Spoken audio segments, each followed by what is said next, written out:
Welcome to the Prophecy Club, where we study and research Bible prophecy. Our topic tonight is UFO lying signs and wonders. You know, 2 Thessalonians 2:9 says that there's coming a time when there will be all power and lying signs and wonders.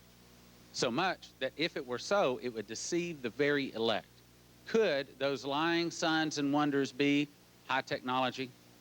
Could it be simply satellites and laser technology, holograms, and things that we have not been told about? Well, our speaker tonight is uniquely qualified to tell us about it. He has spent 30 years researching high technology. He spent 15 years researching Bible prophecy, and he ties the two together. In the last 7 years, he spent researching specifically the underground facility at Dreamlan in Nevada called Area 51. Will you help me welcome Norio Hayakawa? Welcome, Norio.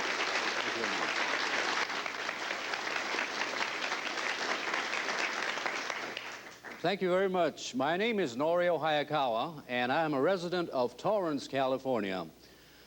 When I was growing up in Japan, in a city called Yokohama, my father used to tell me of his experience of how he observed in the year 1947, one summer, while he was fishing early in the morning at the Bay of Yokohama, and how he suddenly observed a huge green ball of fire streaking across the over the bay. In fact, he specifically stated that that greenish ball of fire moved as if it was controlled by some type of artificial mechanism. It wasn't a natural thing that he observed. He always used to tell us. And thus I grew up,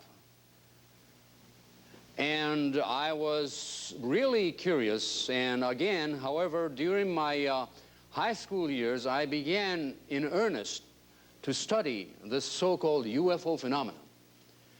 And so I have accumulated a total of about 30 years studying this so-called phenomenon. The word UFO is a very misleading terminology. It's a euphemism that can cause dissension, that can cause disagreements and antagonism. And I believe it wasn't a coincidence that this term was created during the late 60s to cause confusion. My parents knew a lot of friends in the United States of America, and in 1965, they told me that I should get my college education in the States.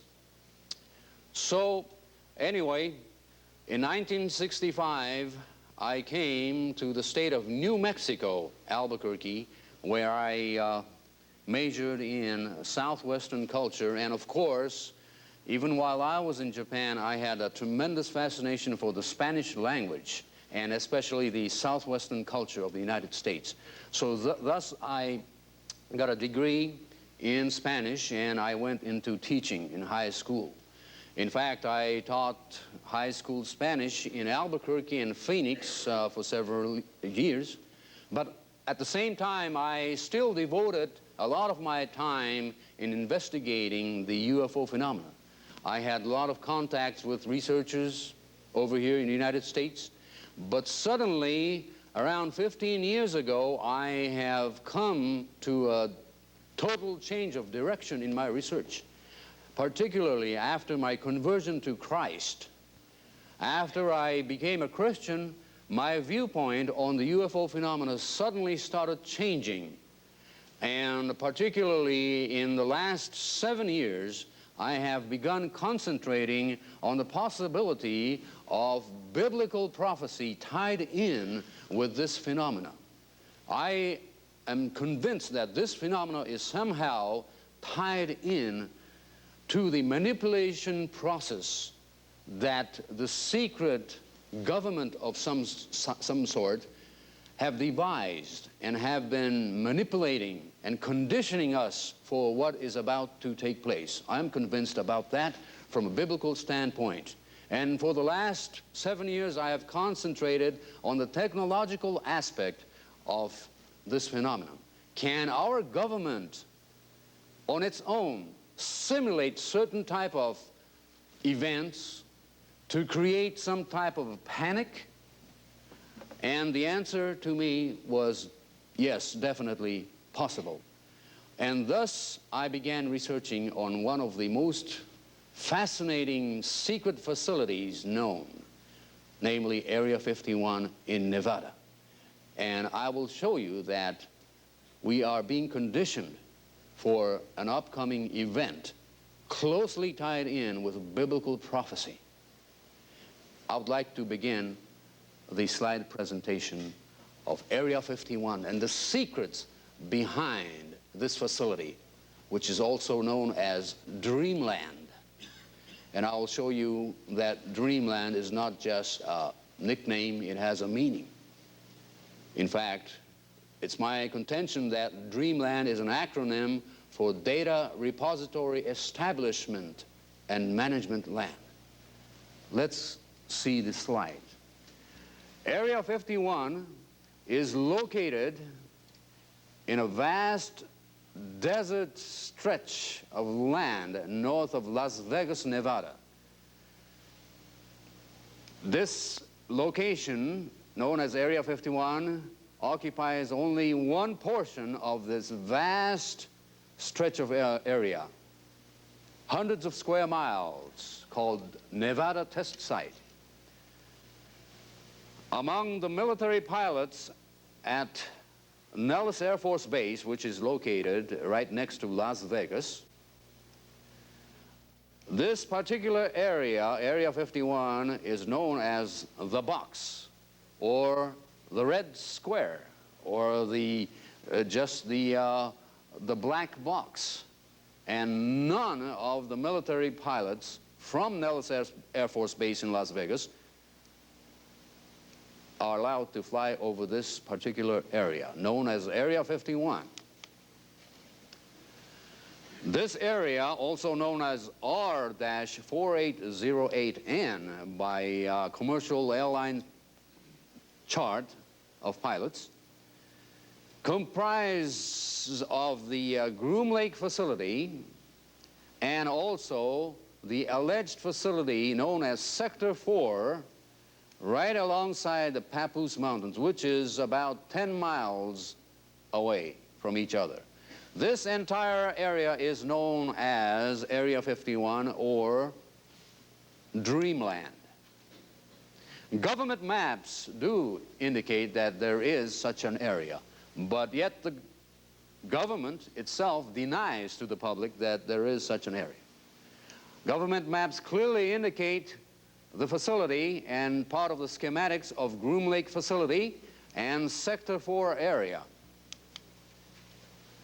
clearly indicating the schematic, part of the schematic maps of the buildings at Groom Lake complex.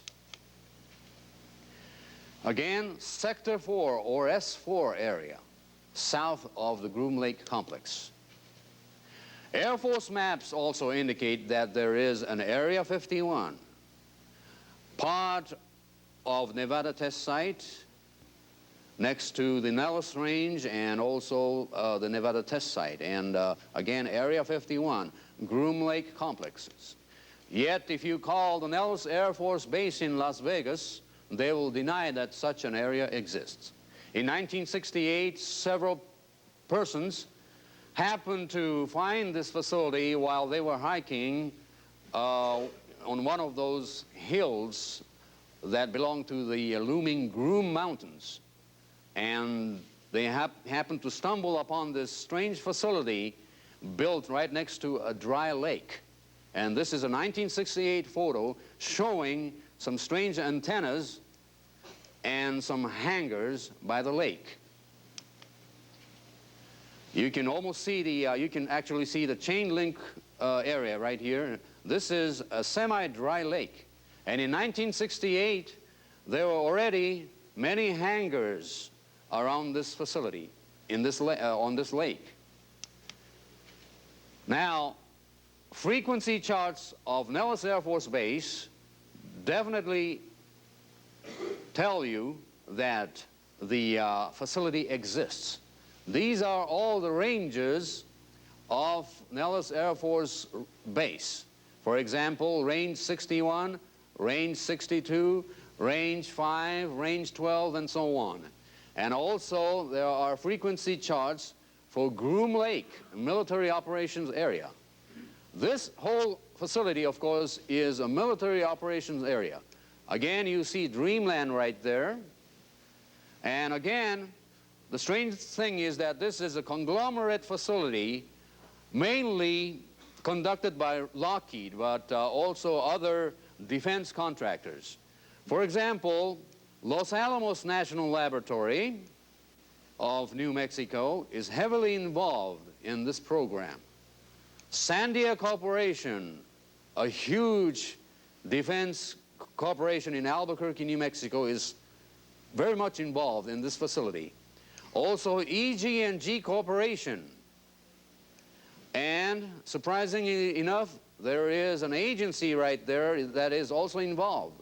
It's the FEMA, Federal Emergency Management Agency. These agencies are all involved in this secret program at Area 51. Again, Nellis Air Force Base charts, frequency charts, shows the frequency for Dreamlan, which is associated with the stealth technology. Dreamlan, stealth, Department of Energy, all under Nellis control. Again, Dreamland is an acronym for Data Repository Establishment and Management Land, which I will explain in a few more minutes. It's an amazing facility. U.S. Geological Survey maps also show these two lakes. However, on this particular map, I have drawn a straight line over Groom Lake to indicate a 50,000-foot runway, the world's longest runway. Again, as I mentioned, Groom Lake and S4, or Sector 4 facility, the alleged facility, only is about 10 or 11 miles apart. These buildings right by the Papoose Lake are our estimation of these buildings. You cannot see these buildings from a satellite, so it's just our estimation. Now, in 1985, the state of Nevada passed the request from the federal government to close off a total of 90,000 acres of public land surrounding these facilities. And again, the reason for that being that in the 80s and 70s and 60s, a lot of hikers and hunters happened to find these facilities. They have seen some strange lights maneuvering over the skies, over Groom Lake. And again, so 1985, the government closed off all these Groom ranges and also the Papoose ranges and Jumble Hills area so that nobody can see these facilities from the horizon. The closest place you can watch the ongoings is on Highway 375 and also nearby dirt roads, which still belong to the public land. This area, again, indicates the militarized zone, restricted area. Again, Area 51 is towards the southwest of this area. Now, this area is all part of the Bureau of Land Management, the public land. We have every right to be on any of the public lands. Yet, there are military sensors being planted on any of these public dirt roads that lead to Area 51. Of course, this is illegal. No question that they are hiding something. On top of Bald Mountain, on the Groom Mountain Range, there's a 360-degree view of the entire area, and from Bald Mountain, they're using some amazing high-tech equipment. They can detect any motion 30 miles away, 360 degrees. And of course, 15 miles away from this area, they can detect How many persons are there in the car, parked right next to the Highway 375 at any given moment?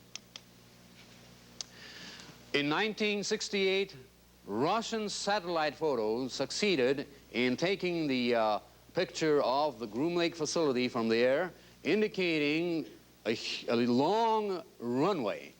Again, it's strange that the Russians, the Soviet Union, in 1968, knew about this facility, while the American public wasn't aware of this facility. This is the negative enhancement of the facility taken by the Russian satellite in 1968, and at that time there were many, many buildings already in this facility, including many hangars.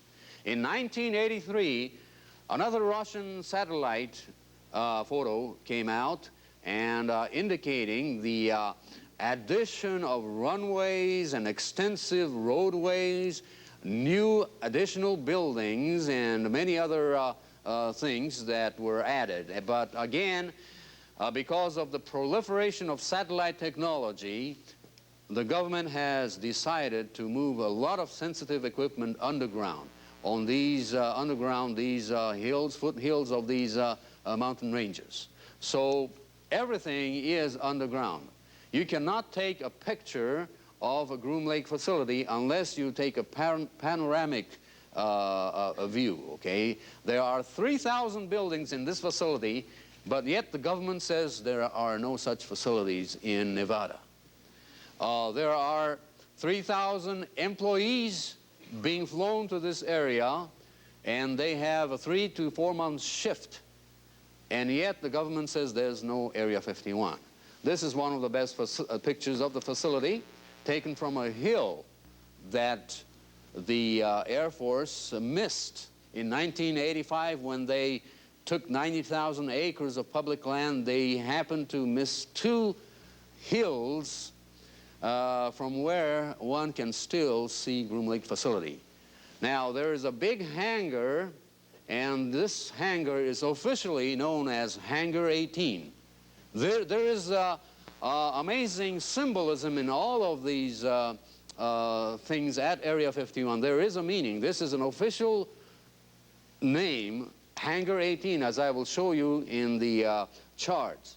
Now, this is the closest photo of this facility going from north to left, north to south, okay? For example, a huge satellite dish pointing upwards to the sky, and then another satellite dish, many, many buildings, and I'm going south.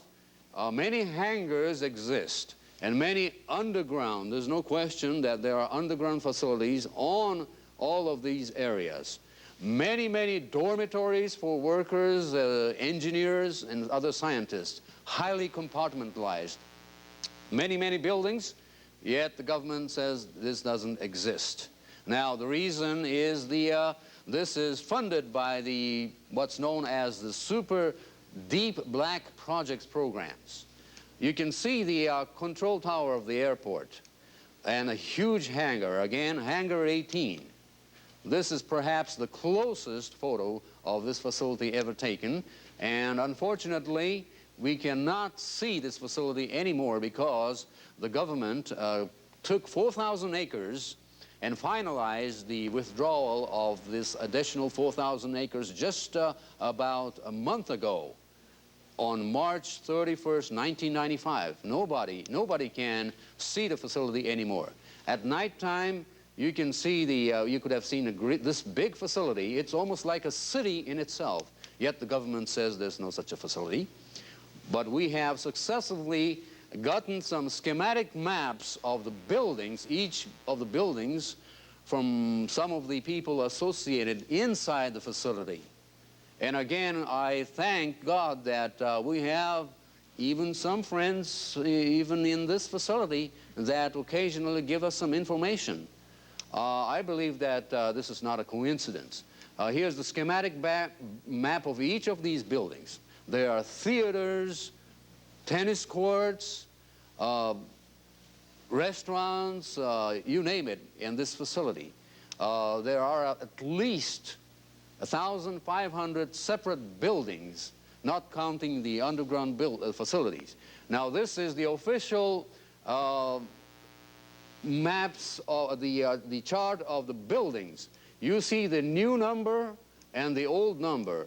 The new number and the old number. The reason being is that the more buildings are being built as I speak right now.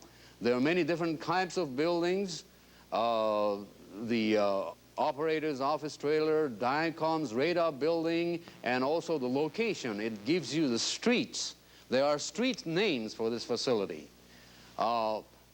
Many buildings. For example, let's look at the steam plant, Canal and 2nd Street. This is an official chart smuggled out.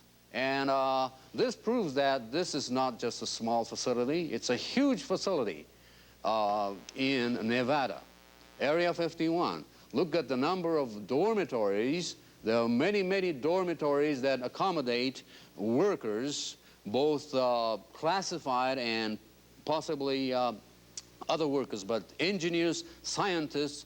But the thing is that they are all working in a highly compartmentalized jobs that they're given. So they have no idea of what the general picture is. Nobody knows except for the person that has devised this amazing facility. Hangar 8, Hangar 7, Hangar 12, and so on. You can clearly see the buildings right here. Building number 704, site radar, and so on. Generator buildings, and so on. All of these places are indicated. The mystery at Groom Lake. Last year, Sheila Widnell, the new Air Force Secretary, and Sheila Widnell was appointed, of course, by the Clinton administration, particularly Hillary Clinton.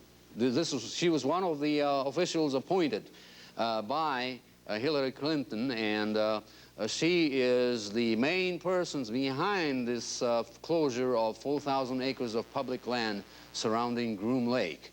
People have told the Newsweek of the night flights of a craft that, judging from its lights, has extraordinary maneuverability, from Newsweek.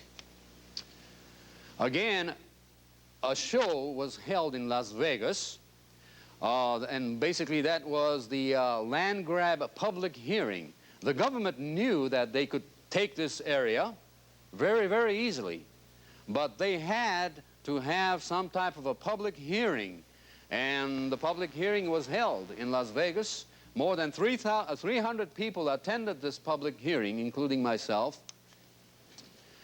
Las Vegas Review-Journal said, speaker after speaker at a BLM hearing questions the plea for a buffer zone around Groom Lake site. In other words, have been creating a buffer zone to the buffer zone. Again, this was reported on CNN, and again, CNN happened to just take the picture of myself speaking, and rather than any other person, there were about 30 persons spoke against the seizure of public land. Now, some of the workers at Groom Lake facility are now coming out accusing the government that they were exposed to some dangerous toxic materials. And Las Vegas Review-Journal reporter tried to investigate, and he has, of course, found a lot of things that are not right over there. In fact, we believe that a criminal investigation must be launched. Now, U.S. News and World Report came out with this report saying that the Environmental Protection Agency and the Justice Department have launched a coordinated criminal investigation into alleged violation of federal environmental statutes at Area 51, the top secret Air Force base at Groom Lake, Nevada, which the federal government will not even acknowledge exists. The problem is that, in my opinion, the Environmental Protection Agency itself must be investigated. The Justice Department itself must be investigated. They shouldn't be the ones to investigate the criminal ongoings of Area 51. Did you know that our high, hard-earned tax dollars are being wasted in some of these black projects programs. And granted, some of the technology is definitely maybe legitimate for our national defense. Yet we have found out that a lot of these technologies will be used against the citizenry, not against potential foreign countries, but against the citizen. This is what is happening right now. The land grab situation was completed on March 31st. It was signed by the state director of BLM in Nevada.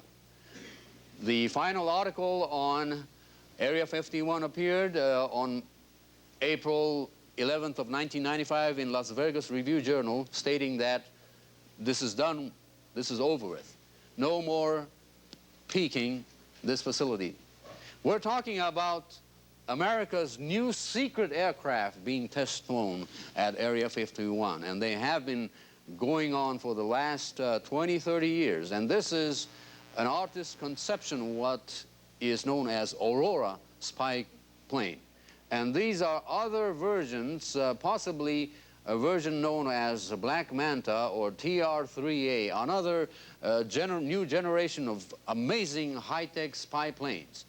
Pumpkin seed program, a diamond-shaped craft that can go very, very fast. We're told that some of these can go at least 9 to 13 times the speed of sound. Jane's Defense Weekly, the world's most respected defense magazine, says that the estimate is anywhere from 8 Machs up, so that's a conservative estimate. 8 Machs means 8 times the speed of sound. Now, some of the other things that are being test flown over there, or that had been test flown during the 80s and early 90s, is this Black Manta. This can hover up to 100 miles from its target, collecting photographs and eavesdropping. Notice, eavesdropping.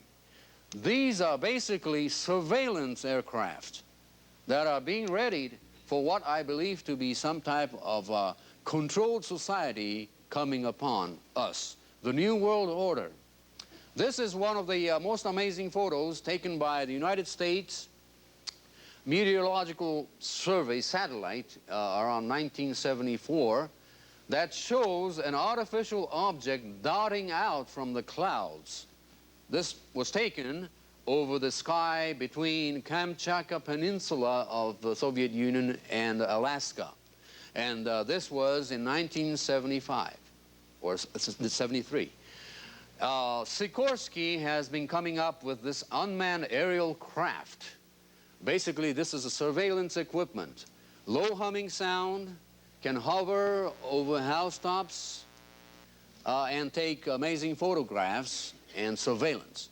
Now, this is a low technology coming from Sikorsky. We're not talking about major aerospace, for example, Lockheed and so on. Imagine what Lockheed may have. This is the picture of some of our groups, Civilian Intelligence Network at Highway 375, right near a curious black mailbox over there, which belonged to a rancher that lived near this area. Again, on the night of December of 1990, we had witnessed some amazing things coming towards the public area, the valley, public area on public land from the Groom Mountains. This picture is was an actual speck of light which was taken by our associate in 1990 on February the 20th while he was standing right near that mailbox looking towards Groom Mountain Ranges, a distance of about I would say 11 to 12 miles, maybe 13 miles, and initially he just noticed a speck of orange light hovering above the hills. But upon going back home and developing this photo, he noticed that this wasn't just a speck of light. He magnified that photo, the film, and lo and behold, he began to see some type of a dome structure on this object. Definitely this wasn't a helicopter or a regular aircraft. We believe this to be a metallic controlled, man-made object resembling a disk. It's clear that this is a disk. The reason of why these type of objects always seem to have a blurrish effect is because I think it's some kind of a force field is usually created around these objects that emanate light. Now, my brother-in-law took this photo of a bright object on December 1990 while 30-car caravan were observing the ongoings of Area 51 from a distance of about 15 miles, looking over the Groom Lake mountains. And of course, Groom Lake is beyond this mountain on the other side. But again, suddenly, a bright object arose from above, right here, from beneath, right here. And the entire object had a tremendous glow. We were looking at an object that apparently was emitting its own light, incandescent light. And again, we're not talking about regular aircraft. This is another picture of the same similar object. However, this time we approached about 5 miles closer.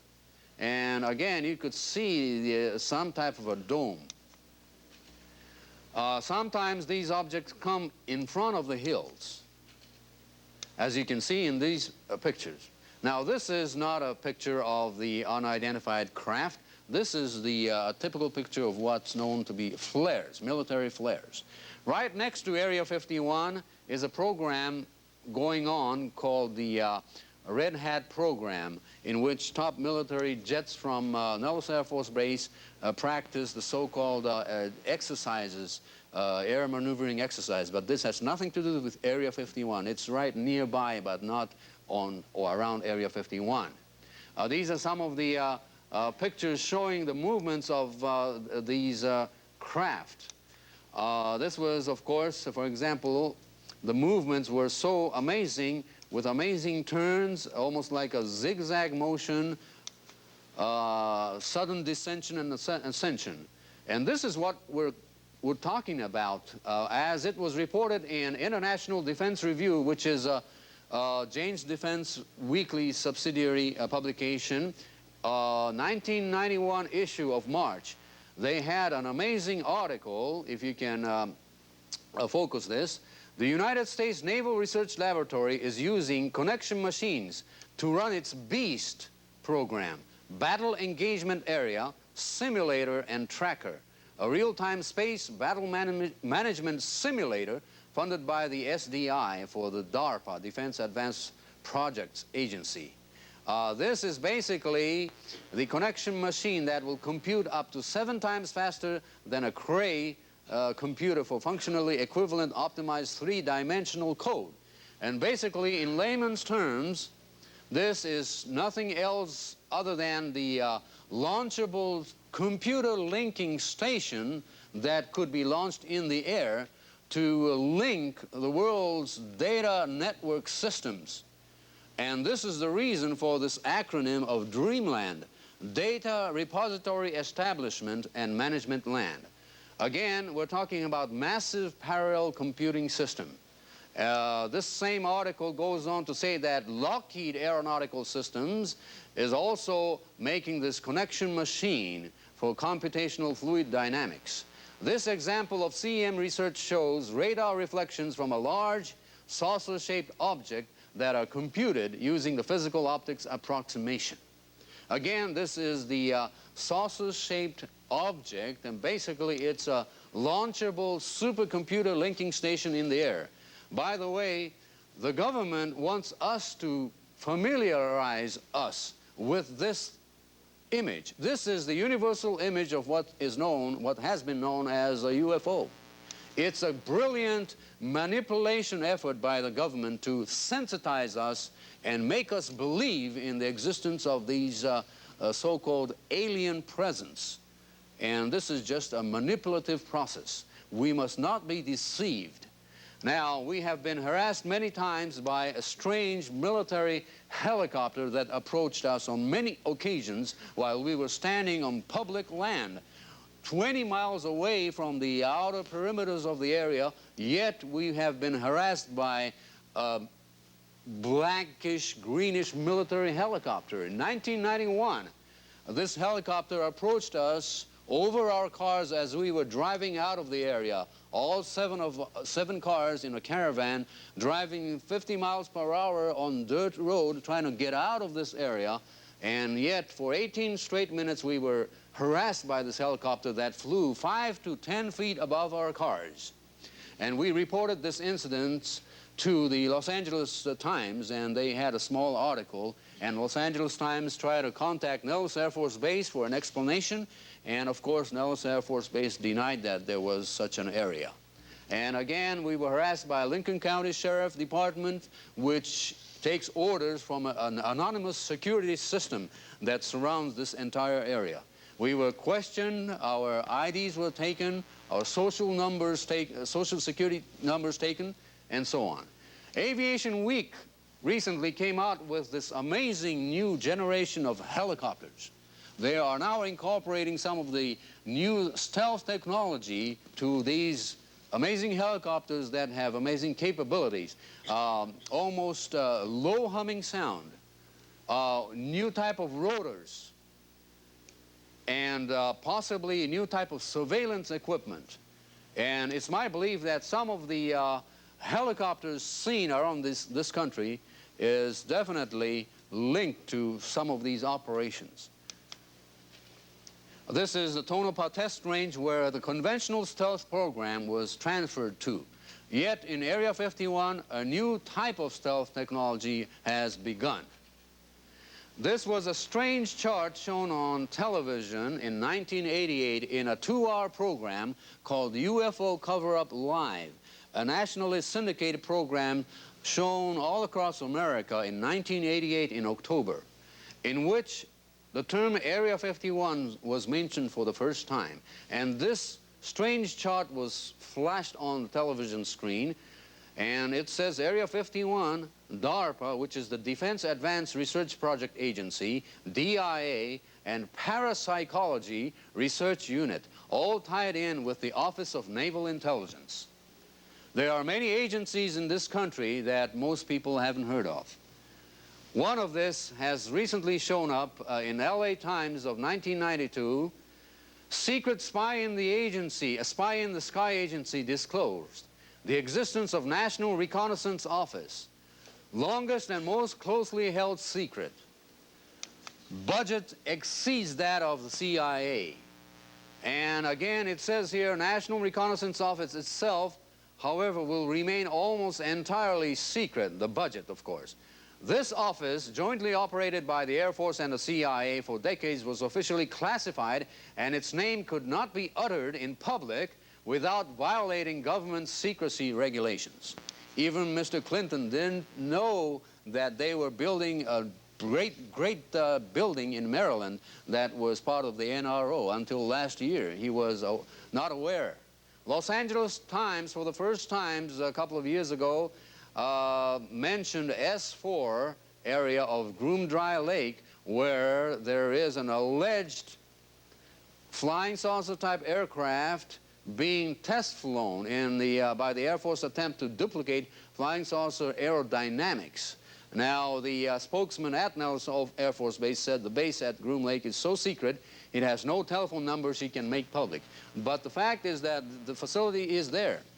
This is a map of Los Angeles, California, Edwards Air Force Base, China Lake Naval Weapons Center, the nation's largest naval research facility, right in the middle of a desert, and then linking Area 51 in Nevada. One of the secret spy planes, Aurora, allegedly flies over the Pacific Basin and comes towards Los Angeles area over the atmosphere, and from here to Area 51 in a straight line only takes 5 minutes, a distance of about 10-hour driving area from Los Angeles. Yet this Aurora craft takes only 5 minutes from Los Angeles Basin to Area 51. And this is possibly a 10-year-old technology. This is Edwards Air Force Base north of Los Angeles, highly restricted area. Now, in Los Angeles, outside of Los Angeles, in California, there are secret aerospace facilities, underground facilities. Northrop facility, huge buildings, underground facilities, but there are many strange towers, parabolic antennas, huge cranes, but you don't see any aircraft of any type in this facility. By the way, this facility is located inside a private cattle ranch, and of course this is a camouflage. What's a government facility, related facility, doing in a private cattle ranch? Of course they have something to hide. This is the alleged runway, and this is an alleged elevator shaft of this facility, and you can see a high electronics truck parked over there. Notice the diamond-shaped configuration on this alleged landing strip. This is what we call a silo opening, and this is a picture of a triangular craft being placed on this pylon. The pylon itself is about 70 feet tall, a huge, heavy metallic structure upon which an unknown object is placed for radar absorption material. You can see the shadow in this picture of a triangular craft. This is a picture of a sliding underground door that opens up at night, and many commercial pilots had seen the alleged reddish object glowing inside. And again, I believe that parts are being assembled in these California secret facilities that are transported to locations like Area 51 to assemble many of these amazing spy planes and possibly even disc-shaped craft. This is an equivalent of a 4-story building that moves on tracks to cover the object being placed. This is located in a McDonnell Douglas facility, also next to a farm area, 50 miles from Edwards Air Force Base. A Lockheed huge underground facility with a brand new paved road. And again, this is a radio communication tower, so imagine the vastness of this underground facility of Lockheed, all connected possibly by underground tunnel systems with Edwards Air Force Base. This is one of the best pictures of the object that are being tested in California secret facilities. A diamond-shaped craft, a metallic craft, being placed on this pylon, 80 feet tall pylon. This is Lockheed facility, and again the object rotates on its axis, and they're testing the electromagnetic system and the radar evasibility and so on. Notice that in this picture, this diamond-shaped configuration on the runway opens up, and out comes from the underground this object. A great picture of this object at Lockheed's secret facility. I'd like to talk about the southwest of the United States. The southwest of the United States has always been the center, ever since around 1947, of strange ongoings, particularly in New Mexico, where in 1947 an alleged object crashed right near Roswell. Could this have been some type of a true event, or even possibly a staged event as a beginning of some kind of a long manipulative process leading up to right now for some unknown purpose? It's very possible. In 1948, another object allegedly crashed in Aztec, New Mexico. This was in 1948. In Arizona, Kingman area, again around 1947 or 1948, an object allegedly crashed. Again, the Southwest, ever since around 1947. And folks, 1947 is very interesting because it's 1 year before the State of Israel being formed in 1948. And in 1947, there was no CIA. CIA didn't exist until 1947. It was the successor to OSS. In 1947, the Air Force came into existence, Department of the Air Force. Again, this is not a coincidence. There is a symbolical meaning to all of this. Again, systems that connect Edwards Air Force Base to Nevada test site, Colorado Springs, the underground facilities, NORAD, COG program, as was reported by U.S. News World Report. The government has a program. Huge underground facilities are all over. This is not a figment of imagination. In 1950, we had some amazing tunneling machines using nuclear devices that could go 10 miles an hour, melting the hard, tougher rocks and creating a lot of tunnels. That was 1950. There is a huge helicopter base outside of a small town called Marana between Tucson and Phoenix, Arizona, where even right now you can see about 95 to 100 black helicopters parked. It's a joint facility operated by Central Intelligence Agency and Evergreen Aviation, which is part of the subsidiary of CIA, you know, semi-private organization.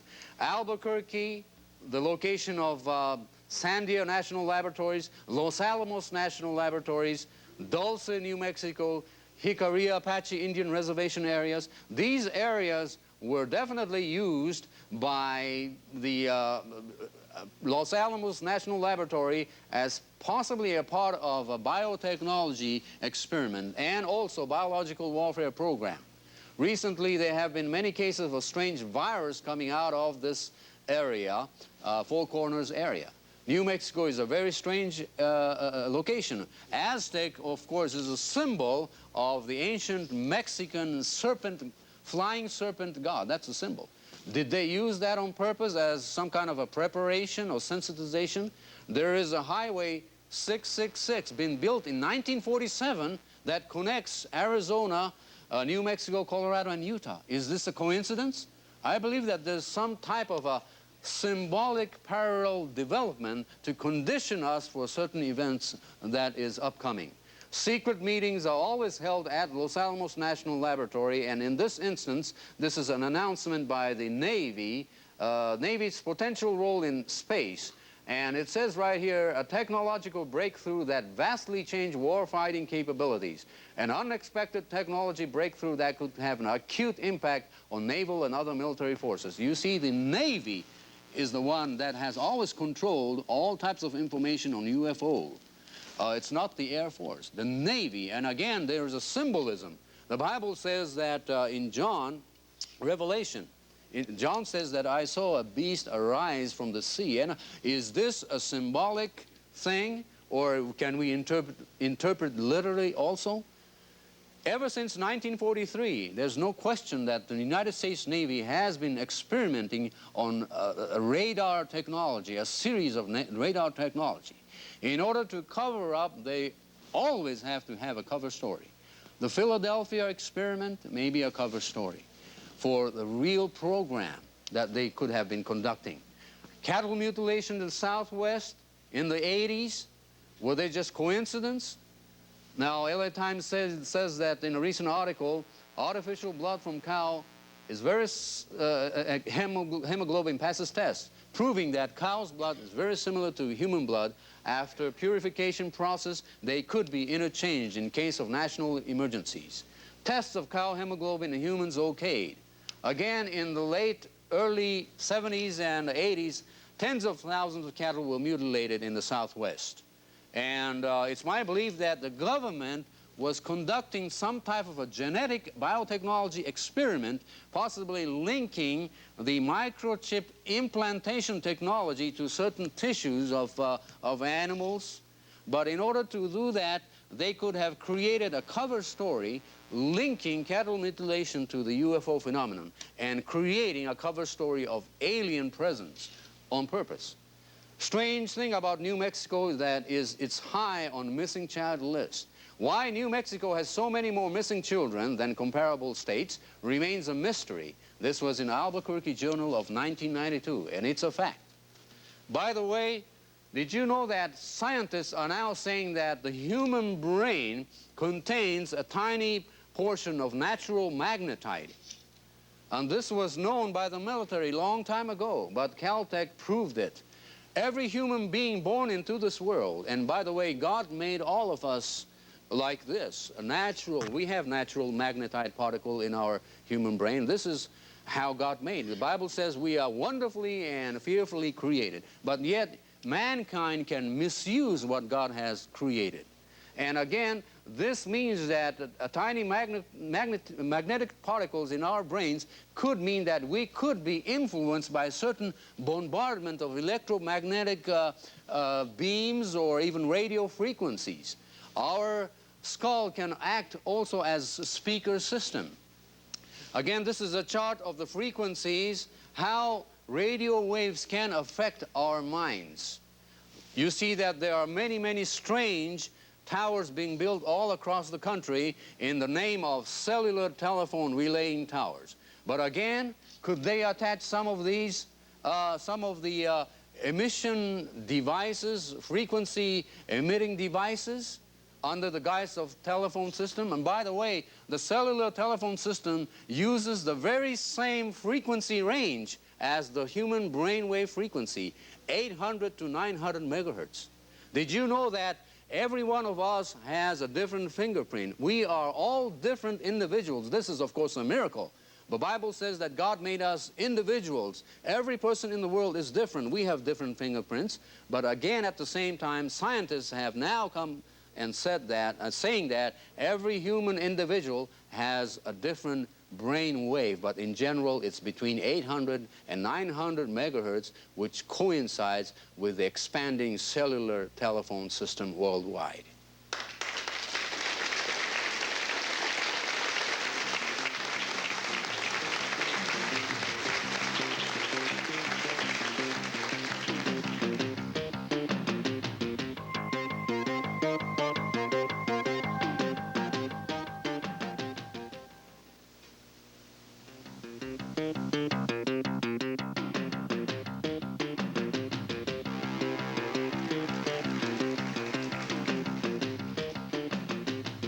Thank you very much. And now I would like to continue on with this presentation. And right now we'd like to look at some of this microchip technology. Recently on a Wall Street Journal, and let me go back to Wall Street Journal of Tuesday, February the 1st, 1994, there was an article that said that nervy scientists move toward union of living brain cells with microchips. Again, microchip technology is coming on our way for a controlling system. As I was talking before, in the past few years, the government has cleverly used the Indian reservation areas to conduct some of the biotechnology experiments and biological warfare programs. And in fact, just a few years ago, an Indian reservation in California, right next to Palm Springs, the Cabazon Indian Reservation, was the location of a series of dangerous experiments, biotechnology and germ warfare. And the journalists that try to expose this, Danny Casolaro, also try to expose the government's theft of a computer system that was developed by a private individual, the so-called PROMIS software program, and that program was illegally stolen by the government. And this journalist, Danny Casolaro, tried to expose this, both two aspects of this amazing things. And again, anybody who tries to expose too much could end up, just like Danny Casolaro. He was killed a few years ago, and this is one of the famous incidents related to the Inslaw case.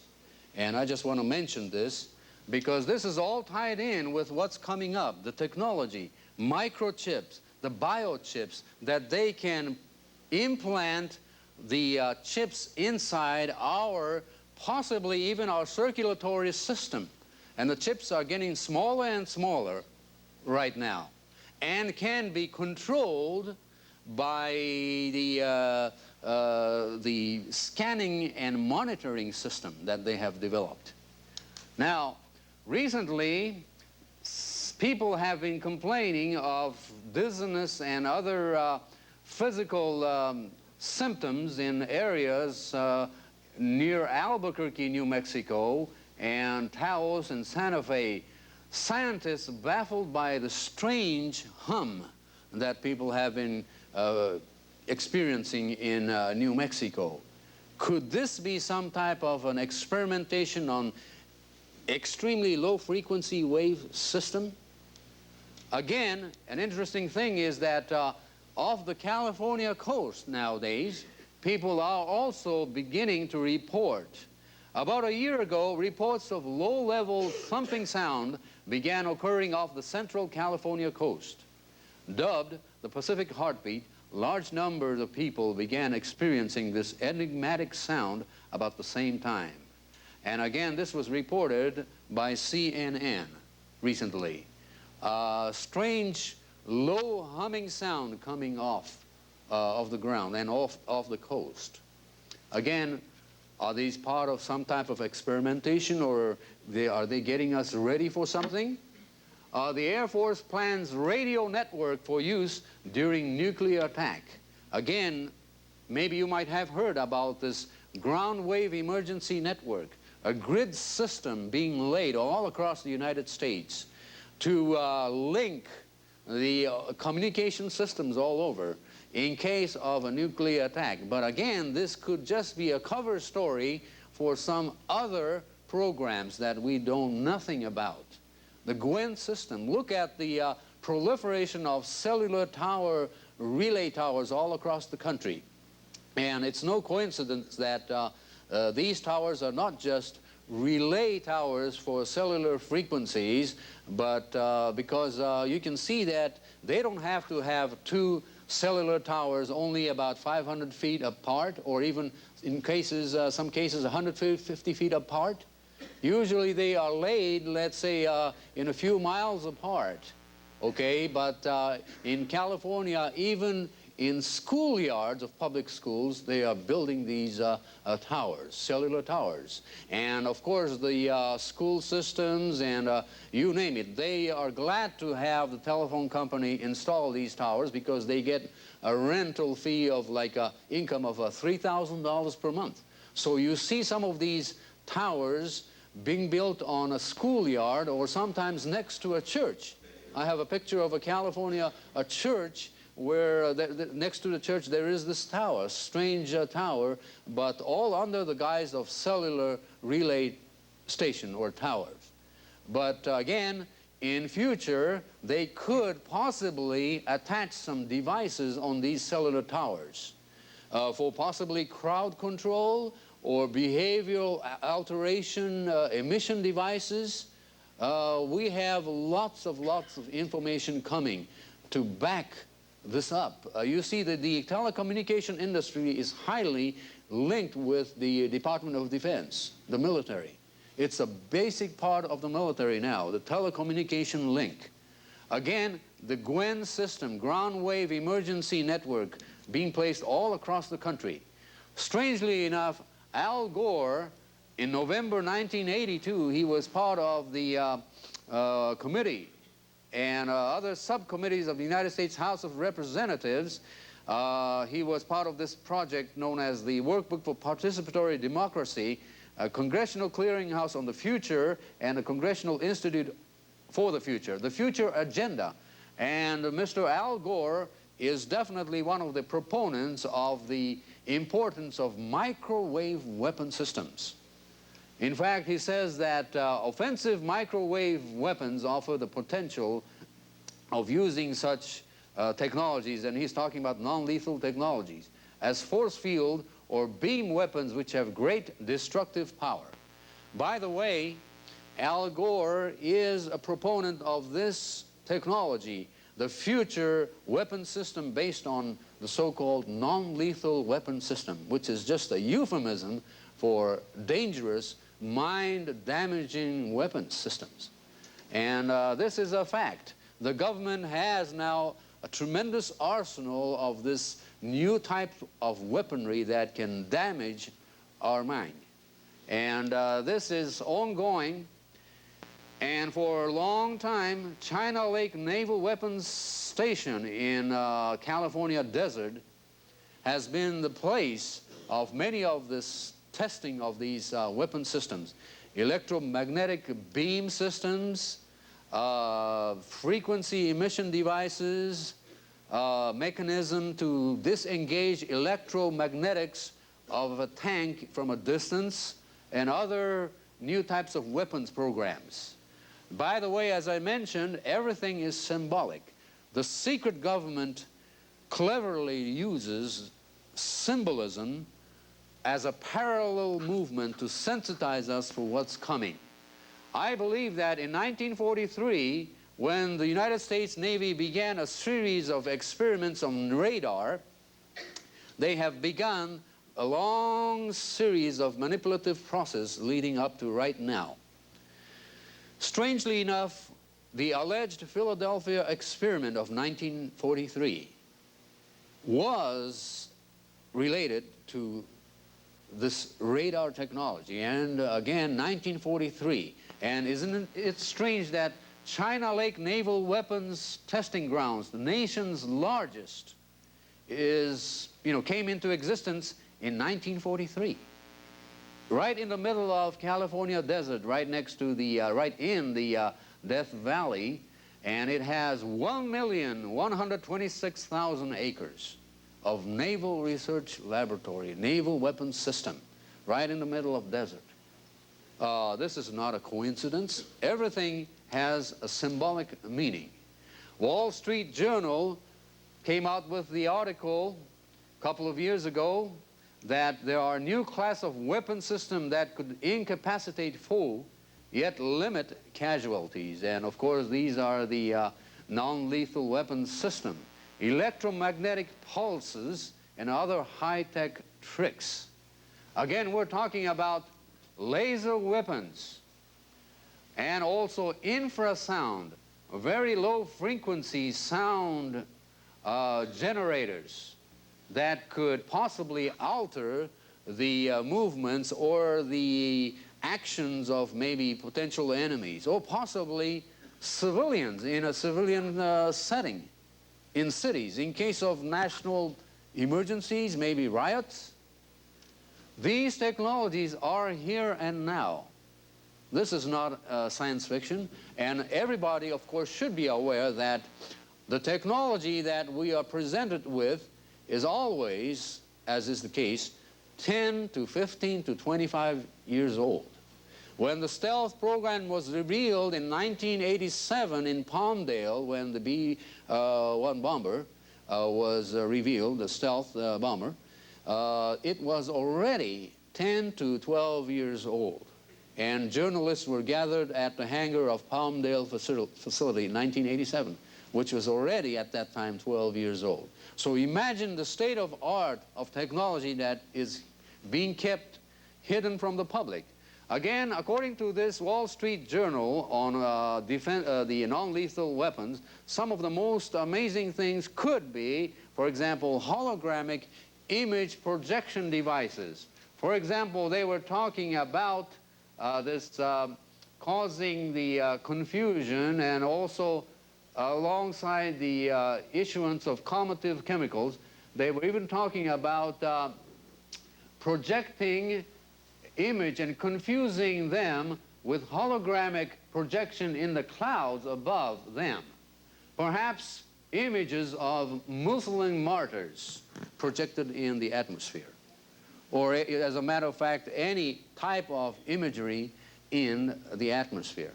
Again, we have been hearing of strange apparitions worldwide nowadays. For example, the apparitions in maybe Medjugorje, in the Philippines. There are many different types of apparitions. Could it be that our technology could be duplicating some of this, the hologramic imagery project? Again, we gotta be very careful. We must not be deceived. The Bible says there will come a time when a great delusion will come. We gotta be very careful not to be deceived by human technology duplicating some what looks like supernatural phenomena. But again, that doesn't mean that there are no supernatural phenomena in this world. The Bible says in these last days deception will come, and the Bible also expressly says that in this world there are spiritual entities. One-third of all the angelic beings created in the universe by God fell long, long time ago, and I believe that they are demonic entities, possibly in these last days deceiving people and materializing themselves and presenting themselves to be maybe alien entities, and possibly even deceiving some select group of government scientists in this government in operations maybe at Area 51. But again, we're talking about two items simultaneously going on at the same time. There is the unknown spiritual phenomena going on, but yet there is also the technology that can now mimic some of the alleged supernatural type of situations. So we're talking about two separate things, but yet there is a connecting link somewhere. Now let's go to the next slide. There was a secret meeting held in Los Alamos National Laboratory 2 years ago. This is part of the agenda of this classified conference sponsored by Los Alamos National Laboratory. This was in November of 1993, and it was on the use of non-lethal defense. This was part of the program that came out of the conference, a secret meeting which was attended by military officials and scientists and professional level educators and a lot of people from all, elite type of people. Now, one of the guests, of course, was none other than the Honorable Janet Reno. Again, this is very strange because the entire conference was based on the use of non-lethal weapons technology, non-lethal defense technology. Of course, Dr. John Alexander has been working on that in Los Alamos for many, many years. Peacekeeping operations, again, a National Institute of Justice, less than a lethal program. Again, non-lethal program is a euphemism. It's a dangerous program that can twist the minds of people. For example, Future Technology Conference report, simulation and modeling, key to non-lethal weapons. As I mentioned, the government can simulate a lot of things. It's my conviction that one of these days, and possibly very soon, they could simulate a fake extraterrestrial type of a scenario to cause some panic and cause the government to declare maybe even a partial emergency and martial law situation. This is not just a figment of imagination. Technology is here and now. Now let's go on to the agenda of that secret meeting. Technology presentation, acoustic technology. This means that there are acoustic devices like cylindrical objects that can emit a strange infrasound in the distance and possibly alter the behavior of that person half a mile away by pointing this acoustic beam device. Again, high-power microwave technology. As I mentioned, microwave weapon system is the weapons of the future, says Al Gore. Again, is this a coincidence? Battlefield optical munitions, optical imagery, the hologramic image projected in the atmosphere to deceive people, deceive enemy soldiers. So again, some of this could be legitimate for national defense, but what if this technology is applied in civilian atmosphere? I mean, we have the technology to emit an image of a tank in a distant hill where there are no tanks above the hills, maybe an image of an automobile on a highway, lonely highway, maybe there might not be any cars, but yet by tri-dimensional method they could emit the hologramic image of whatever they wished.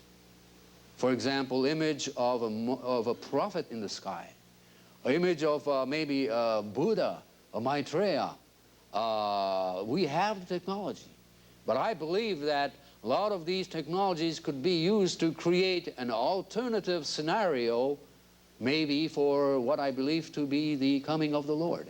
I believe with all my heart that the Lord is coming soon, and if that happens, I believe that the secular world will have to create an alternative scenario to explain away the real event that is promised in the Bible, known as the rapture or the translation of the believers, which is the blessed hope, which I believe is coming in this generation. Now, let's continue on. One item, see, is a one container sticky forms. I mean, this is basically a lower tech compared to what they were talking about. Application of extremely low frequency electromagnetic fields, non-lethal weapons, and so on, attended by a select group of individuals, including Janet Reno. A secret meeting held in Los Alamos National Laboratory. Jane's Defense Review, Jane's Defense Weekly, the world's most informed defense magazine. Isn't it strange that it's published in Great Britain and not the United States? The United States does not have a comparable defense magazine like the Jane's Defense Weekly, which is published in Great Britain. Jane's Defense Weekly, published in Great Britain, knows more about American military state-of-the-art technology than any of the American defense magazines. I don't think it's a coincidence. Again, researchers have proven that a lot of the elements that we believe to be some type of a conglomerate worldwide elite that is planning to globalize this world into a one-world system. A lot of these groups are based in places like London. And I don't think it's just a coincidence that Jane's Defense Weekly knows a lot of what's going on. For example, they came out with this article about Stingray electro-optical countermeasure system. Also the optics program, radio frequency and microwave lasers, supercaustics, again that's the infrasound and acoustics, polymers, smoke, and electromagnetic pulse generators, to name a few. Again, very, very low frequency sound as a riot or crowd control agent. Infrasound generators could be turned against humans, causing disorientation, nausea, and vomiting. Now, there are also devices besides this that can cause temporary loss of memory. For example, there are many, many different types of artificial drugs that the military has been working on also. Some of these drugs can make one person lose temporarily, for a few minutes or so, memory. For example, what if the scenario, which I believe will happen, I believe that the Lord is literally coming to catch his followers, believers, in the air. And if that happens, a mass confusion undoubtedly will take over the world. For example, maybe at that time, some of these devices could be utilized so that some type of a calmative effort could be made to calm down the population. Maybe temporary memory loss could be one of these technologies. Possibly infusion of certain chemicals in the water system. A lot of these things can really make a person dizzy or have a temporary loss of memory. Maybe that's how they could create an alternative scenario to make the people drugged so that not to get panicked with disappearance of a certain segment of a population, which I believe is coming. The Bible says we'll be taken literally up in the air to meet the Lord in the air. And that is coming. Again, technology is here to create an alternative scenario to all of this. Jane's Defense Review, or the International Defense Review, also came out with a statement that Los Alamos National Laboratory have been working on the high-power microwave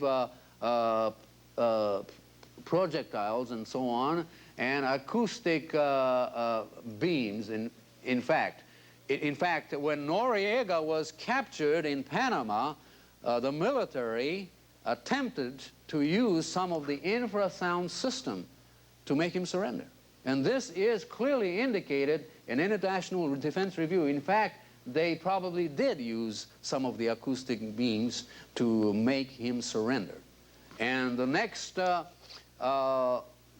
item is very, very interesting. This is Jane's Defense Electronics came out with a stunning article last year saying that Department of Defense and other intelligence agencies were looking at Russian mind control technology claims.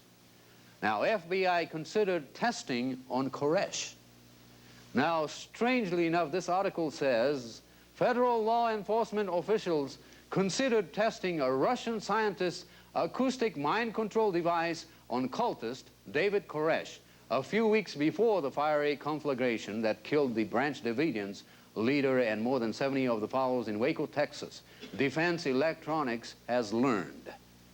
In a series of closed meetings beginning March 17 in suburban northern Virginia with Dr. Igor Smirnov of the Moscow Medical Academy, and he's one of the top authorities on acoustic beam weapons, or acoustic weapons. FBI officials were briefed on the Russians' decade-long research on a computerized acoustic device allegedly capable of implanting thoughts in a person's mind without that person being aware of the nature of the thought. You see, in other words, without the person being aware, they can possibly alter the thought process of that person by the acoustic method. This was in Jane's Defense Electronics. Again, some of these are not in the liberal media. We are being brainwashed by the liberal media, especially nowadays. The media has been bombarding throughout the nation and demonizing anybody that talks about the New World Order as, you know, a category of right-wing extremist wackos. And this is the very trick of the liberal media, which is definitely controlled by those people who wish to create a controlled New World Order. Just as it's prophesied in the Bible, a New World Order is going to come. But can we fight against the setup of the New World Order? Personally, I don't think so. The technology is here and now, and we cannot pick up guns to fight against high technology. There's no way. You see, a more efficient time could be spent by witnessing to the people about what's coming. And the Bible says the importance of knowledge is stressed in the Bible. It says that my people perish with lack of knowledge, you see. Perishing with lack of knowledge. And this is more dangerous. I mean, we cannot fight literally by taking up machine guns against the New World Order. Besides, the biblical prophecy will not be realized. We cannot stop the biblical prophecy from being realized because that is God's plan. And again, we have to occupy ourselves every day until the coming and witness and keep working. And we cannot just hide in the mountains and wait for his coming. We got to occupy ourselves. Temptations and trials will come.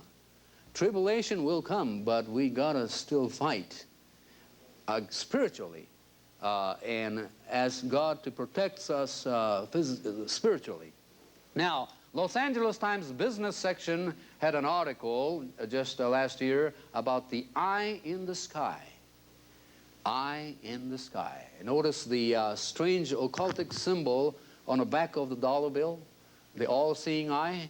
You see, this is another symbolism.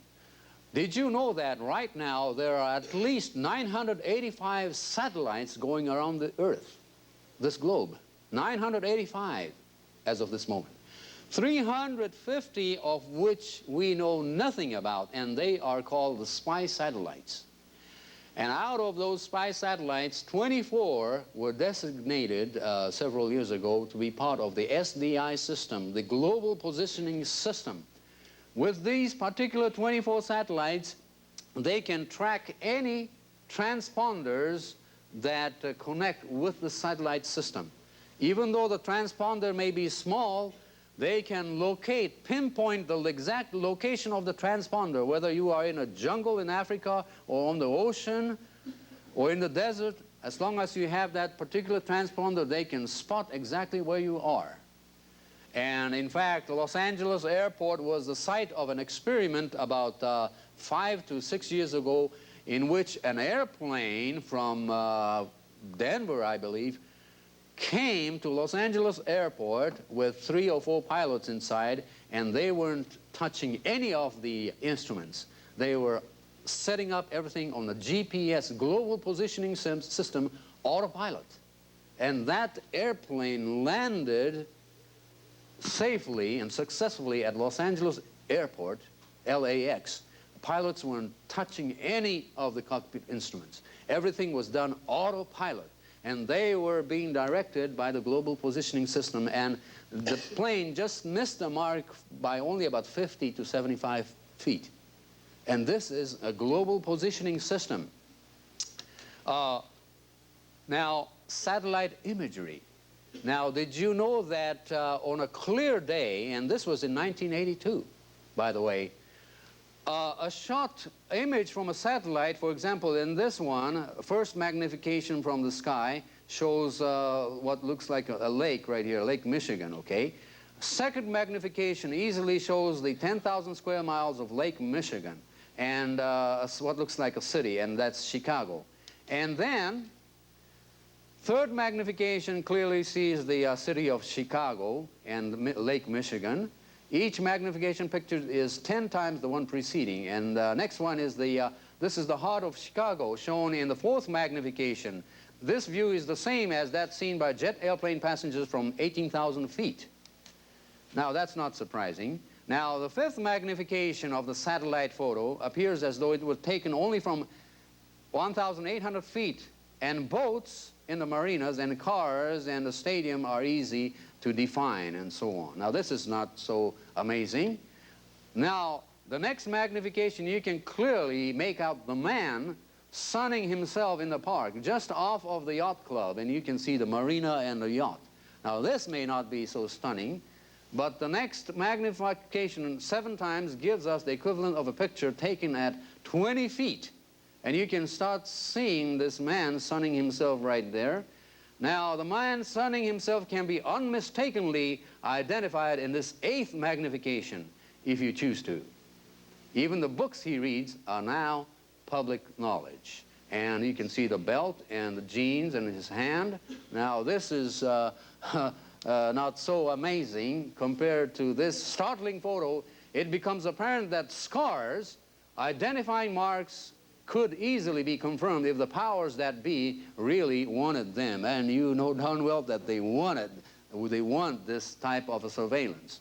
Scars. Now, the final mind-boggling picture, magnified 10 times from the original satellite view, appears as if it were taken from only 1 centimeter away. Again, you can see the amazing nature of satellite computerized photo enhancement technology. And this was in 1982. And granted that it had to be on a perfect clear day, you see. But this was in 1982. So imagine right now what they have. Did you know that recently a satellite was launched just a few days ago, a Titan IV rocket, in a series of launching of all these satellites. And the main purpose of this satellite is to be able to detect private telephone conversations from the air. And this is a fact. This has been going on since last year. Now, farmers in Europe now can't hide anything, I mean anywhere as a matter of fact. European satellite imagery to track agricultural fraud. Okay, they know what type of crops they're making, the farmers, how much he's making, and so on. This is all controlled right now. We're living in a highly controlled society, folks, just as prophesied in the Bible. USA Today News, April of last year, amazing article. Sky Spy, a Titan IV rocket today is expected to deploy a long-delayed new generation spy satellite, code name Aquacade. Again, the Navy. water. Again, this is a symbolism. Aquacade, that can eavesdrop on private phone and radio conversations. Its antenna is bigger than a football field. And let me just digress for a moment. I mentioned this project Aquacade, again a symbology.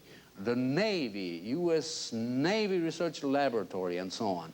Some of the military documents contain the very code word, an occultic code word called magic, M-A-J-I-C, or M-A-G-I-C, or M-A-J-I, magi, or even majority, or majestic. These are symbolic code words. It's an occultic term from ancient days, meaning wise men. The word magi means wise men, as in the days of Christ's birth, wise men came to, towards Bethlehem. You see, the secret government has been cleverly using symbology. A friend of mine, American Airlines pilot, was flying over the helicopter facility in Marana, Arizona, which I explained to you just 2 years ago. And he was renting a private plane and flying over that black helicopter facility, and he was listening to the communication system. And the code word that he had heard was magic. Again, the multi-jurisdictional force, MJ force. I don't think it's a coincidence. The MJ documents, I don't think it's a coincidence. It could have been a false disinformation ploy by the government. But nevertheless, they have used the symbology, majestic. Did you know that the Bilderbergers allegedly met in Paris in the 60s, I believe, in a hotel, and the hotel's name was Majestic. Again, Magi, MJ, majority, MJ, multi-jurisdiction. These are, I don't think, coincidence. It's some type of a setup. Now, they can affect any autos from the air and disengage electromagnetic system, engine mechanism. That's not a big feat right now. It's capable, it's possible in case of national emergency. Defense Intelligence Agency plans global data network. Again, their purpose is to unify and link the world's data system, data bank, and establish, for example, at Area 51, Dreamlan, the data repository establishment and management land, unifying the world's computer systems. For example, by launching this BEAST, or Battle Engagement Area Simulator Tracker, which I explained before, by the U.S. Navy Research Laboratory, possibly linking maybe European data control system from Belgium, and linking all North America, Asia in a tripartite or trilateral global system that's coming. USA Today says National Citizen ID proposed. It's coming. National identification is coming. CNN Service Headquarters had this article, National Health Plan is tracked. The use of multi-automated reader card, MARC, or mark, as the Defense Department's smart card, and that can track everything. It follows closely with the national efforts to define universal health benefits and access, and so on. It's coming. A controlled society is here.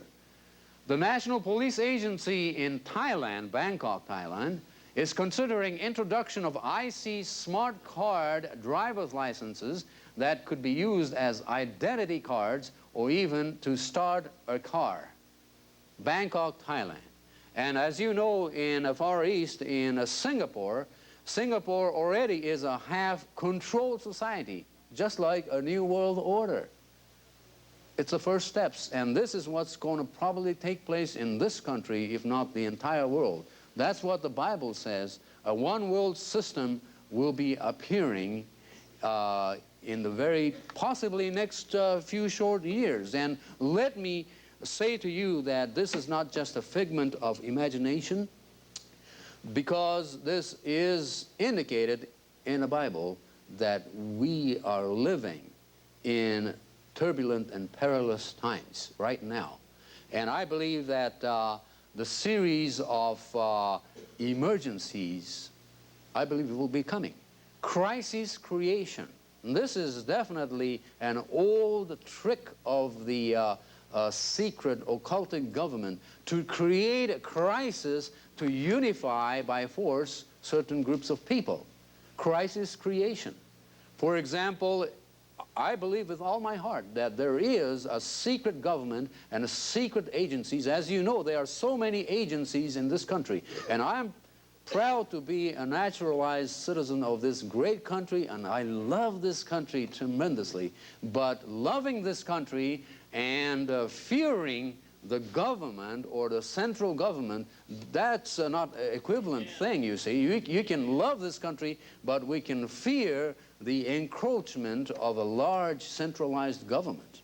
And this is what's happening right now.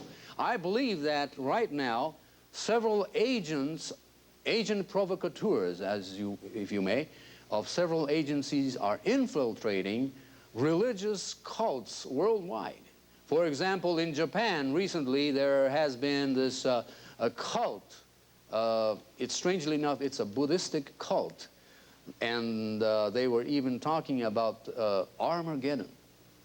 You know, the agents sent in to infiltrate these cults are provoking some type of dissension and problems, and encouraging these religious cults to do some extremist things, and thus create the distorted image of anybody that talks about Armageddon.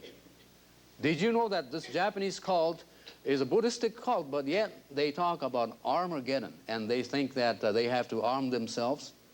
But again, is this just coincidence, or maybe a planned thing by the secret government to infiltrate religious cults and cause dissension and bring them to do some extremist type of actions to cause discredit to any religious movement even? In fact, in the United States right now, if you are a fundamentalist Christian, you are placed into this category of right-wing extremist wacko. And this is a fact. Again, is this a coincidence? I don't think so. This is a carefully planned plan of what I believe to be a multi-effort worldwide to bring about a new world order. And I don't think it's very mature to think that one group, one particular group, is behind all this. I think it's a conglomerate effort of many of the world's secret groups, highly occultic in nature, to form simultaneously some type of a direction, and eventually out of this conglomerate effort will arise a person that will probably deceive the entire world, namely the Antichrist. I believe that this is the moment of time. We're not talking about 30 to 40 years away. We're talking about possibly within the next few years, possibly maybe within the next 24 months, or possibly within this year, maybe in the fall of this year, or maybe the fall of next year. The reason I say this is because I believe if the biblical realization of the translation of the believers in the air would take place, as promised in the Bible, I would imagine that the most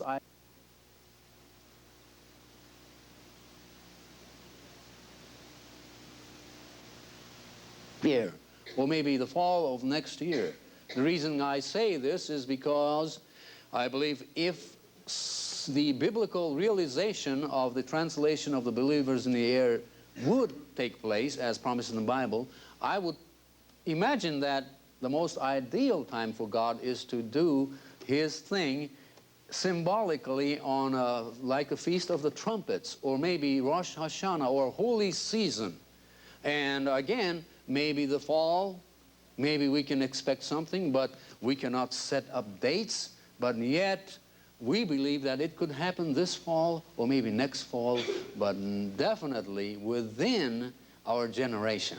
When Israel was created in 1948, and I think it was definitely a miraculous thing, provided, of course, granted that there are many evil-minded elite, even in the state of Israel. In fact, the state of Israel's development in 1948 could have been also engineered by extreme Zionist elements which had nothing to do with the Bible.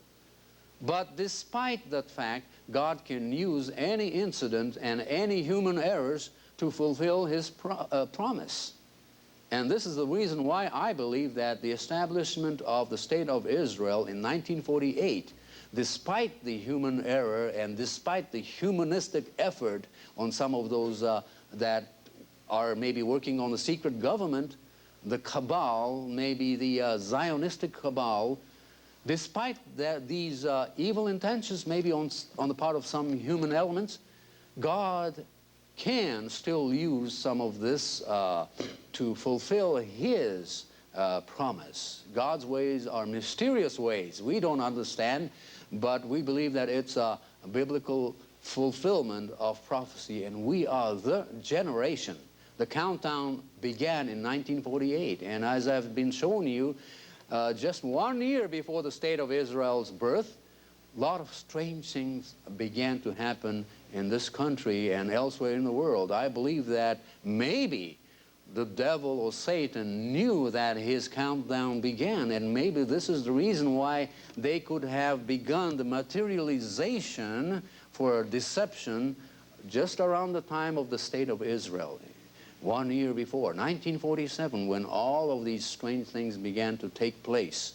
The beginning of a long series of a manipulation or a deceptive manipulation by the secret government, preparing us and sensitizing us for something that is about to happen.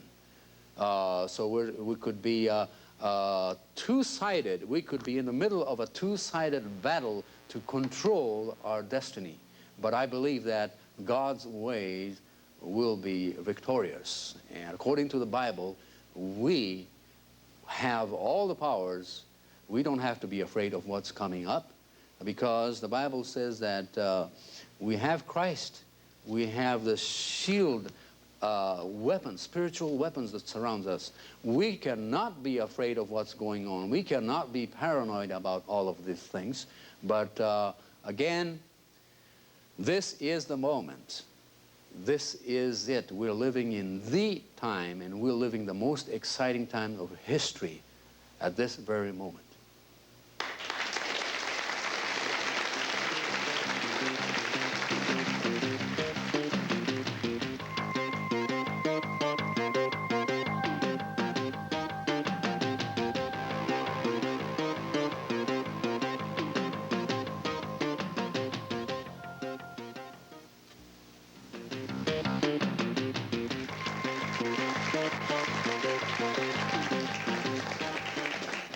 Thank you very much, and I'll be concluding this presentation at this time.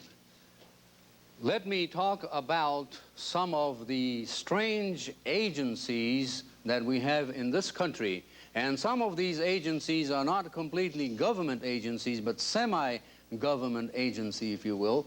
One example is the secretive Wackenhut Corporation.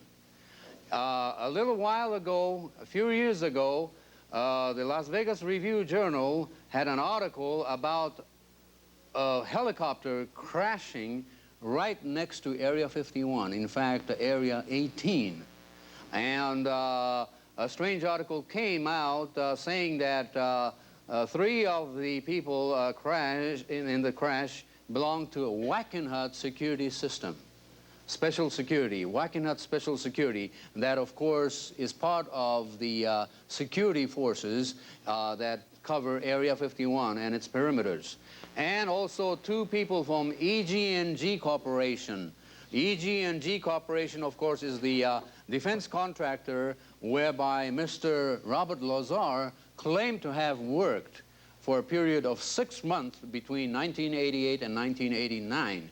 and upon whose testimony I took a television team of Japan to Area 51 and witnessed what we believe to be a test flight of a strange aerial craft. Now, this helicopter crashed in Area 18, and however, the article said that this helicopter crashed due to the presence of power lines over there. And strangely enough, there is no power lines anywhere right at Area 51 or nearby area. And again, this was a cover-up. Strangely enough, a computer magazine in California, which had nothing to do with the relative topic, came out with this report stating that Wackenhut is also responsible for the security on a lot of underground facilities in California and Nevada, including the notorious S4 or Area 51 in Nevada, where Townsend Brown flying this technology has been flying and developing for decades. A recent helicopter crash at the site where 2 pilots and 3 security guards from Wackenhut flying a Messerschmitt BO-105 helicopter were killed was not at all accidental, claimed Riconosciuto, Michael Riconosciuto, who was part of the Insula scandal, who said that the individuals aboard the helicopter were traveling with sensitive documents, perhaps trying to take some documents out of the Area 51 facility. Were they defectors? Possibly. And again, this is the revelation of the presence of a Wackenhut security system, a fast-growing semi-private security force employed in many of the key sensitive installations around the country. When Mr. Reagan came into this administration, he replaced a lot of U.S. Marines with the semi-private security force known as Wackenhut Corporation or Wackenhut Worldwide Technologies. Now, it's also called the Shadow CIA. Wackenhut actually in 1966 could confidently state that it had secret files on 4 million Americans. 1966, and yet this is a semi-private organization growing in scope, and many of the members of this organization belonged to FBI Division 5 and CIA and ex-DIA officials. Some perhaps are still involved in agencies, governmental agencies, so they are doing the work of CIA. It's a shadow CIA.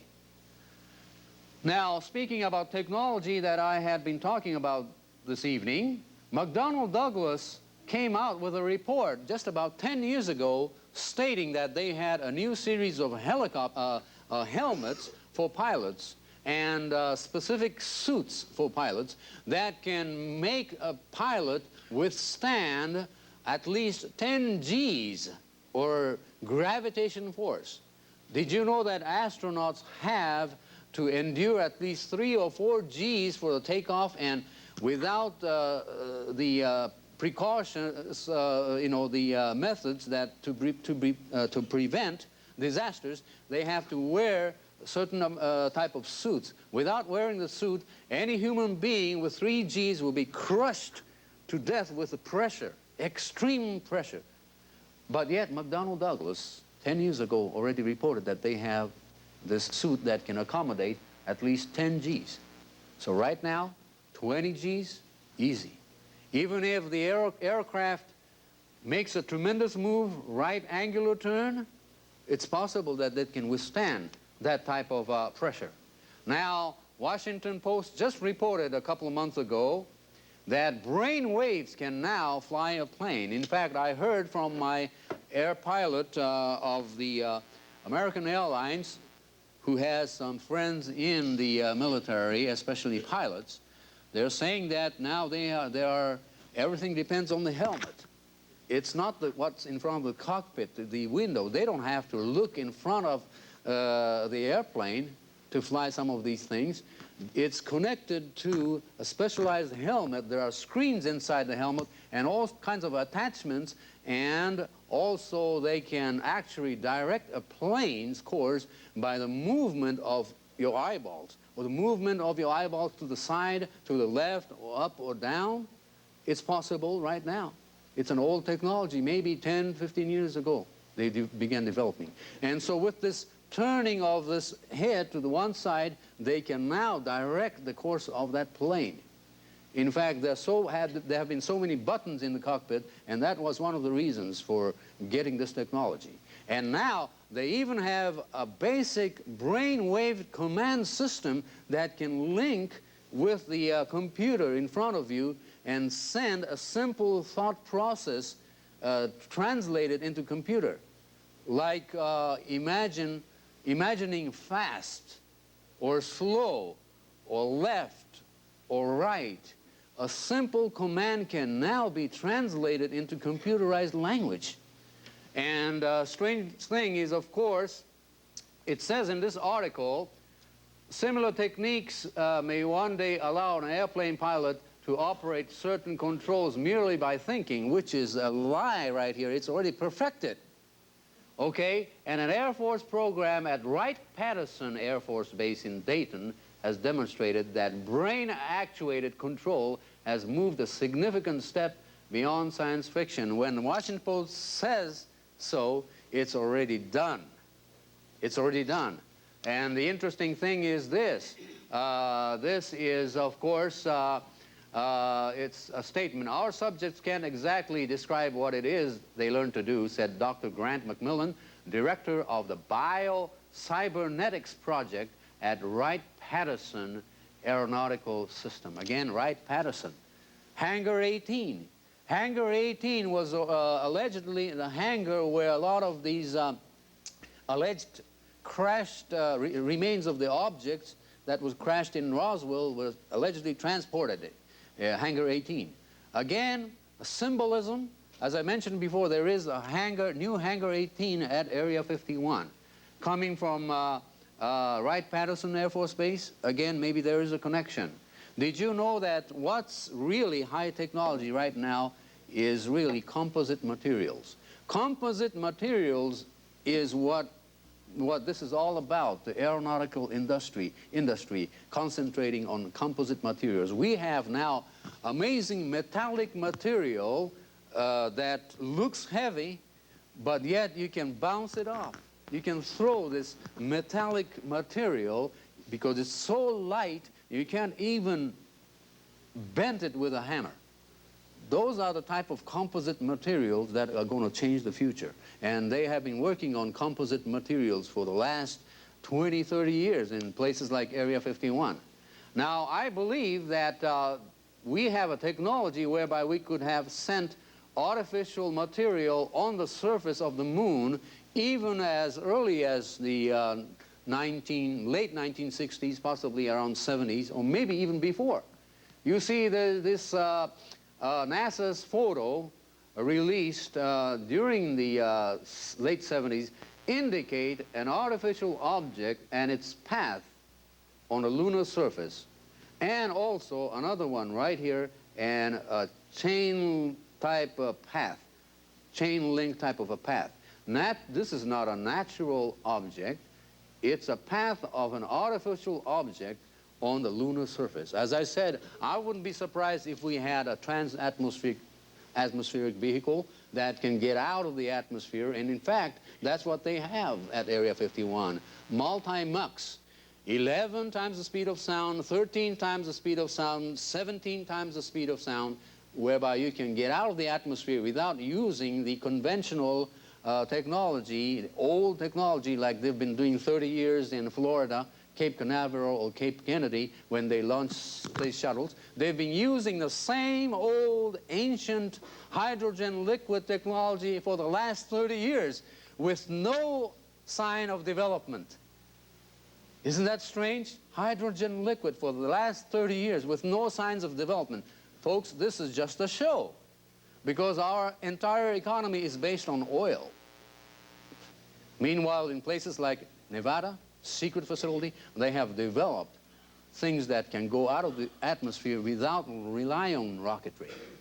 And maybe that was one of the reasons why we found anomalous objects on the moon and possibly on other nearby places. Maybe Mars? Who knows? Now, as I've been talking tonight about government by emergency, creation crisis, this is what's going to be happening. Now, the incidents of black helicopters are not just found in extremist publications, the so-called right-wing publications. Presence of black helicopters and others have been appearing on mainstream newspapers. In Los Angeles Times, droning helicopters kept hundreds of Oxnard residents awake Tuesday night as a detachment of Marines from Camp Pendleton practiced urban navigation training over a quiet residential neighborhood. Simulating a terrorist situation, 6 Marine Corps helicopters hovered and swooped in the vicinity of Ventura Freeway and Rose Avenue 10:30 p.m., frightening and angering nearby residents. It was loud. They weren't very far from my house.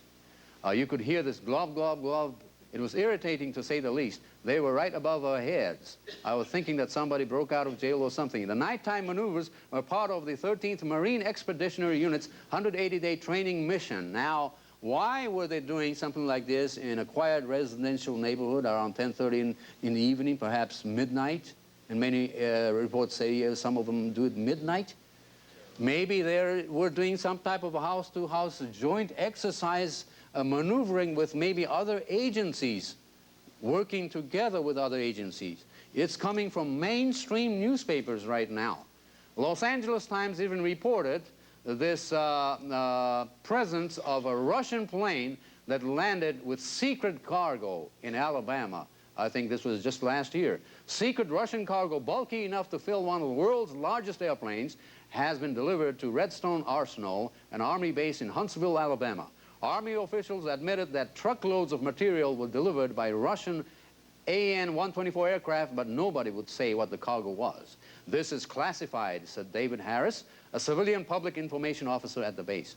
I can tell you that it was not nuclear material and that there was nothing on that plane that poses a hazard, which is probably a lie. No question about it. I mean, mainstream newspapers beginning to report. Now, this is the facts that we received. A strange patch that says Federal Emergency Management Agency, United States Police, Federal Protective Service, Police. Are these signs of what's coming right now? An alleged note from the Department of the Army for the civilian inmate utilization on installations. Procedures for preparing requests to establish civilian inmate labor programs on installations. Now, it's a strange note. Again, there are programs right now. As you know, I'm sure you heard about this program to re-educate juvenile delinquents or gangs, youth gangs. There are some kind of a program going on right now to retrain. Now, some of it could be legitimate, but again, what this is, we don't know. Maybe this could be for some other purpose. Did you know that thousands of Japanese American citizens during World War II were interned in many of the camps in California, Nevada, Arizona during World War II? American citizens, loyal American citizens. Some of them even fought for this country in Europe and even received medals. The 442nd Battalion, Japanese American soldiers, getting a lot of medals in Europe for America, but yet their parents were incarcerated. Citizens, American citizens, in labor camps in the United States. Some of those facilities are still being maintained. For what purpose, we don't know. Clinton has began closing a lot of military bases, but a lot of these bases are still being maintained for reasons unknown. The Canadian author says that NASA has the capability to project a huge screen in the air using the atmosphere like a movie screen of sort and project some type of a hologramic imagery in the sky. And it's my belief that this could well be the scenario that the government could create to explain away maybe the rapture by creating an alternate scenario, which is a fake incident.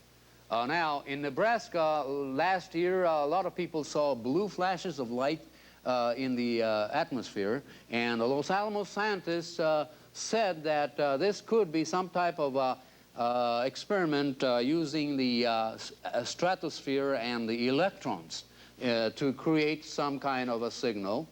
Los Alamos National Laboratory, in this blue jets, or another name is the high-flying sprites, they have named this thing. It's like a blue type of a beam. And maybe this is related to what this Canadian researcher is saying, the Blue Beam Project.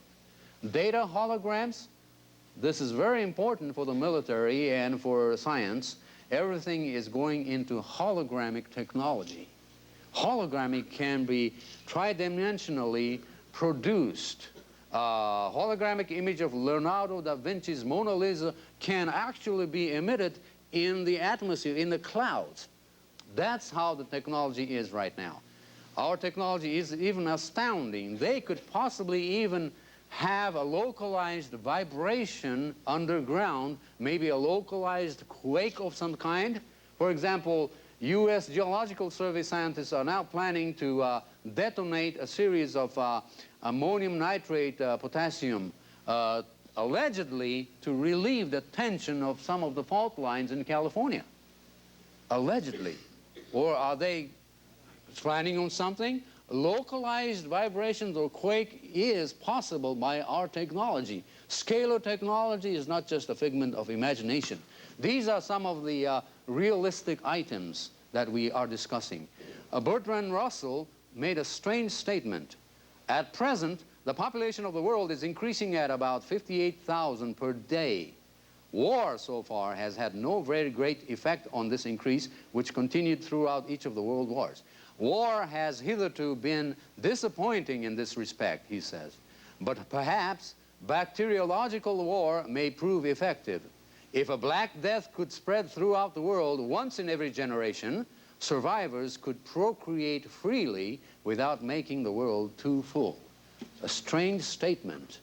Again, I believe that Satan is definitely influencing a lot of the minds of human. Even some top selected sciences could be deceived in producing more dangerous weapons. Maybe this is some kind of a trick by Satan to infuse this type of inspiration to create deadly weapons. Now, this October, a conference will be held in San Francisco at the Presidio. Of course, the Presidio, not at the Presidio, but the Presidio is where ex-President Gorbachev of Soviet Union has been borrowing the space. In fact, Clinton has given Gorbachev an office at the Presidio. The Presidio is one of the most prestigious military fort in the United States. And now he gives it up and closes it so that Gorbachev can establish his World Foundation, the Gorbachev Foundation, headquartered in San Francisco. And coincidentally, this October, world's leaders will gather around the world, including Ted Turner of CNN, and prime ministers of many countries will attend this conference on global civilization about establishing and considering the new world order, how it can be governed this October, this fall. Again, maybe we're talking about something that could possibly take precedence this year, maybe next year. We're not sure, but these are definitely signs of the times. Signs of the times are right here. And this is the reason why I believe in the Bible. The Bible authenticates everything that's happening right now. In fact, recently, a supportive article came about the Shroud of Turin. Just about 5 to 10 years ago, a lot of scientists dismissed the authenticity of the Shroud of Turin, the shroud where Christ was said to have, Christ's image was said to have imprinted upon his resurrection. Now, again, a lot of scientists said this was just a hogwash just a few years ago. But now, a lot of the DNA experts are now beginning to assess the situation, and now they're saying maybe this could have been at the time of Christ. So again, the Bible proves that the Word of God is true. You see, we are just waiting for what I believe to be the final stages before the coming of the Lord. And I'm proud to be an American citizen right now, and I'm proud to be a patriotic American, but first of all, I am fortunate to be a Christian. That is the most important thing in the world, is to receive Christ. And as long as you have Christ, that is the starting point.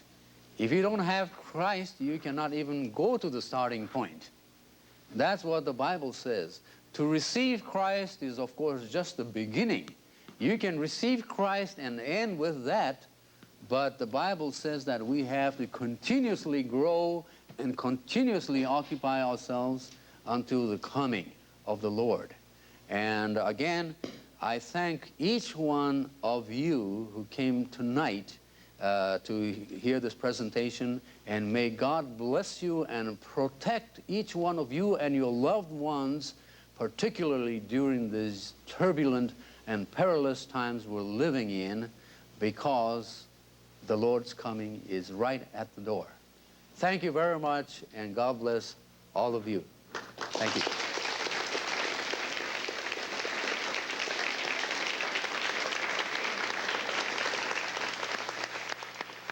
Earthquake. The pre-dawn rumbling that has confused millions of Southern Californians was the sound of their tax dollars flying by. NBC News has learned the sonic booms are coming from top-secret reconnaissance planes with revolutionary engines, codename Aurora. They look something like this. They have been tracked 5 times since last summer, crossing the Los Angeles basin.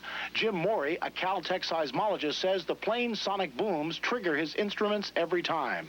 When we see one, it seems like we see 2 of them coming in together, so it seems to be 2 aircraft flying together. And the desert's dark nights have hidden a succession of Pentagon secrets, hidden exotic airplanes, paid for with black budgets that only a few dozen people ever see. And only a few dozen civilians ever see the planes, which are hidden at bases like this, Groom Lake, Nevada, and kept in large hangars during daylight. This is exclusive NBC News night vision video of one of those secret flying machines. Not Aurora, but something that seems to defy the laws of physics. Hundreds of witnesses have seen the bright light hovering motionless over mountains, then move quickly across the night sky at high speeds, like a flying saucer. In his series Aurora Project, Channel 8's Byron Harris reports on one of the world's largest concentrations of secret military activity. A strangely shaped jet contrail photographed high in the sky over Hawaii. The silence of the western desert shattered by intense sonic booms. A sprawling government airbase hidden in the Nevada mountains that's not shown on any map. All tantalizing clues that may point to a top-secret spy plane called Aurora. At this point in time, you were observed up on the mountain up there, and it overlooks a government installation. We are on public land in the Nevada desert, 50 miles from the nearest town. Unexpectedly, we have been stopped by the local sheriff's department. Go ahead and cooperate with us, or you're all under arrest. For the last day, we've been on the trail of a mystery aircraft known as Aurora and the base from which it flies. U.S. Code. Attendance says we may have been violating an obscure federal law in the process, although even he is not too sure what the law is. You're not doing anything wrong, okay? All I'm trying to find out is if you have done. I'm investigating the possibility of a crime. Eventually, we are released and renew our search. 3,500 people work, and hundreds of millions of dollars are spent each year. A place so secret, the federal government doesn't even admit it exists. Groom Lake, Nevada. Although it's as big as Edwards Air Force Base, California, this one has no official name. It's known as Area 51 to some, Dreamland to others. The closest civilians can approach is this mountaintop on public land more than 10 miles away. Even here, off the base, visitors are tracked from the air and the ground vigorously. But even from this distance, it's obvious this is a major facility. At dawn every morning, the Air Force brings in busloads of workers.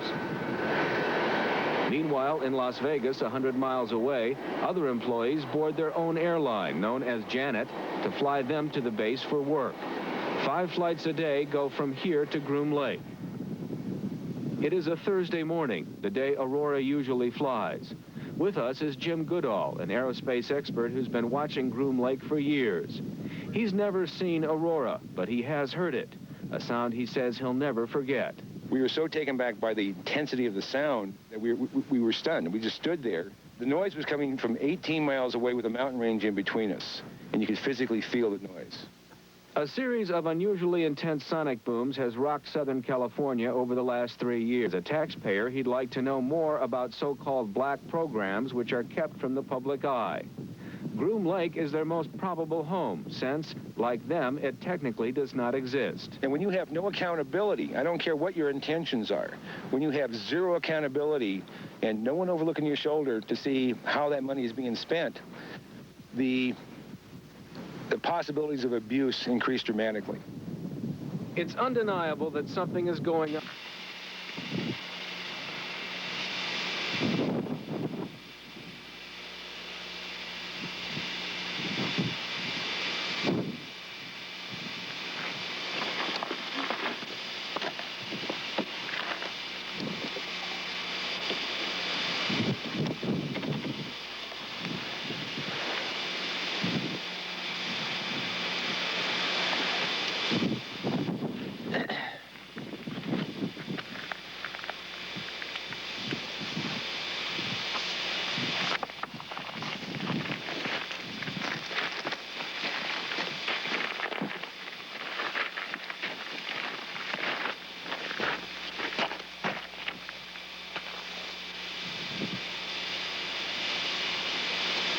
Okay, I'm gonna take this one down now. Okay. All right, we got something here. Where?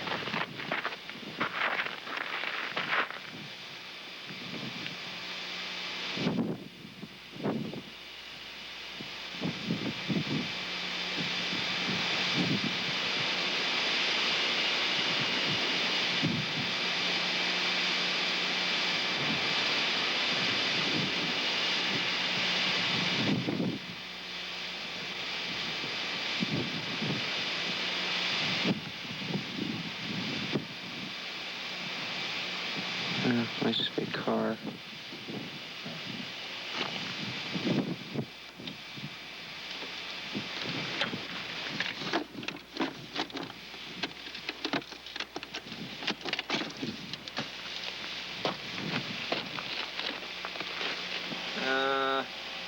Truck? No, it's either. The little lights either moving up or the big lights. See, that's a ship. I think it's a ship. Because what that is those are like trucks parked around it, and they're probably just running like a diagnostic or something on it, and getting ready to send it up.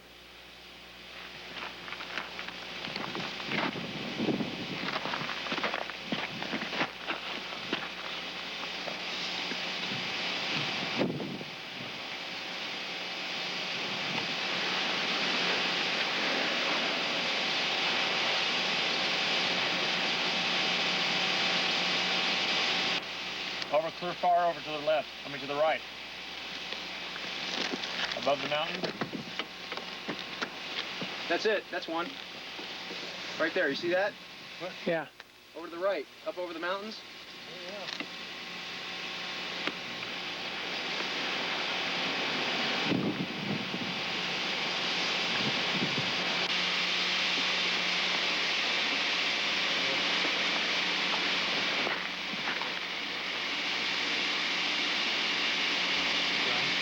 Yeah.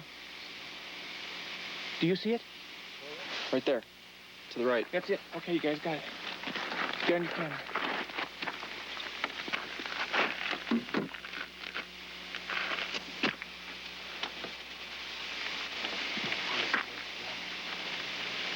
That's it.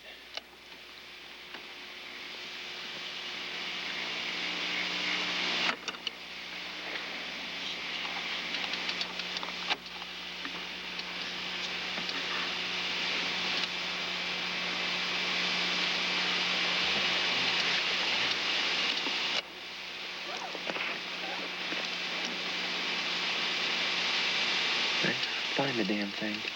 Yeah, it's a little bit tough to find. Come on, baby. You bastard, come on. It's moving nicely.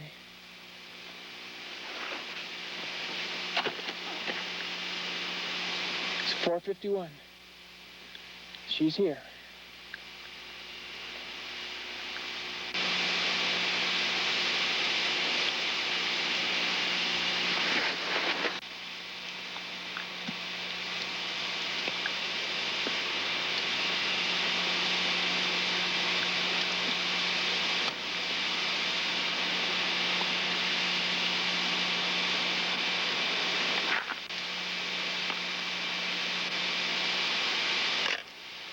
Good.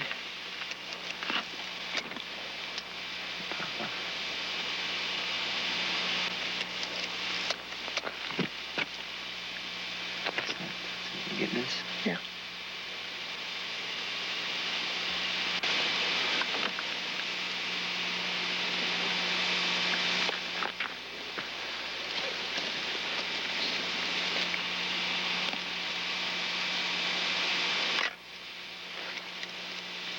And all those other bright lights.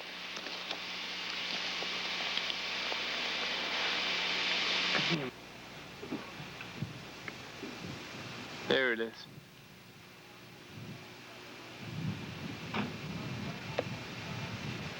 Jeez. How can you see anything with that? It went behind the mountain. There it is. There it is.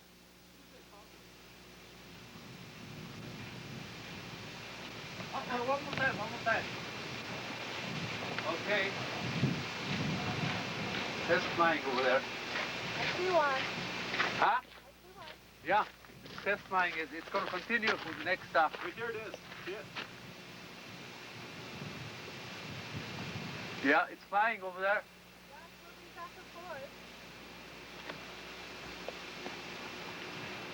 Take a look at here. Yeah, take a look at it. It's the light. See, when I see it, stars are off. Hovering over there. I had to put the gain on just to see it.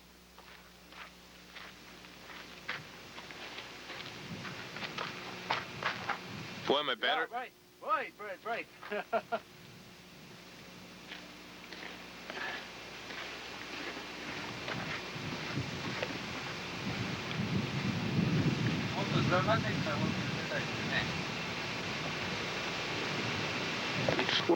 This isn't doing me any good.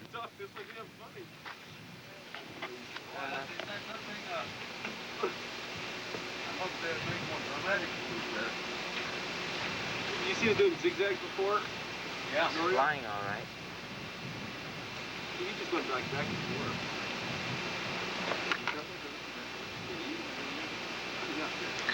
Please. No, you did pretty good. And now he's behind. これはすごい。プロジェクトレッドライト。あ、今度山の隠れました。現れました。UFO と思われる物体。おお、現れました。そーっと第3号。そーっと山の。これはすごい。エリア51。これがまさしくプロジェクトレッドライト。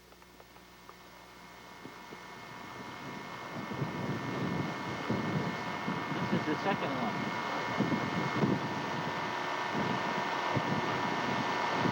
one.山の向こう。Military helicopter.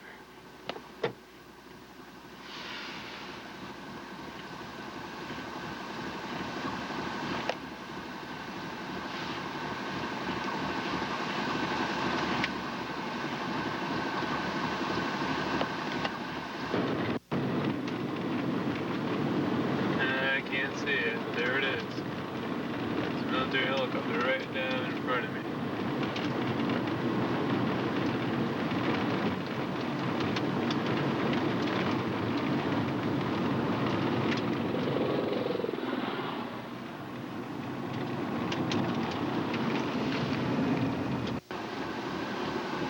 amazing. Military helicopter.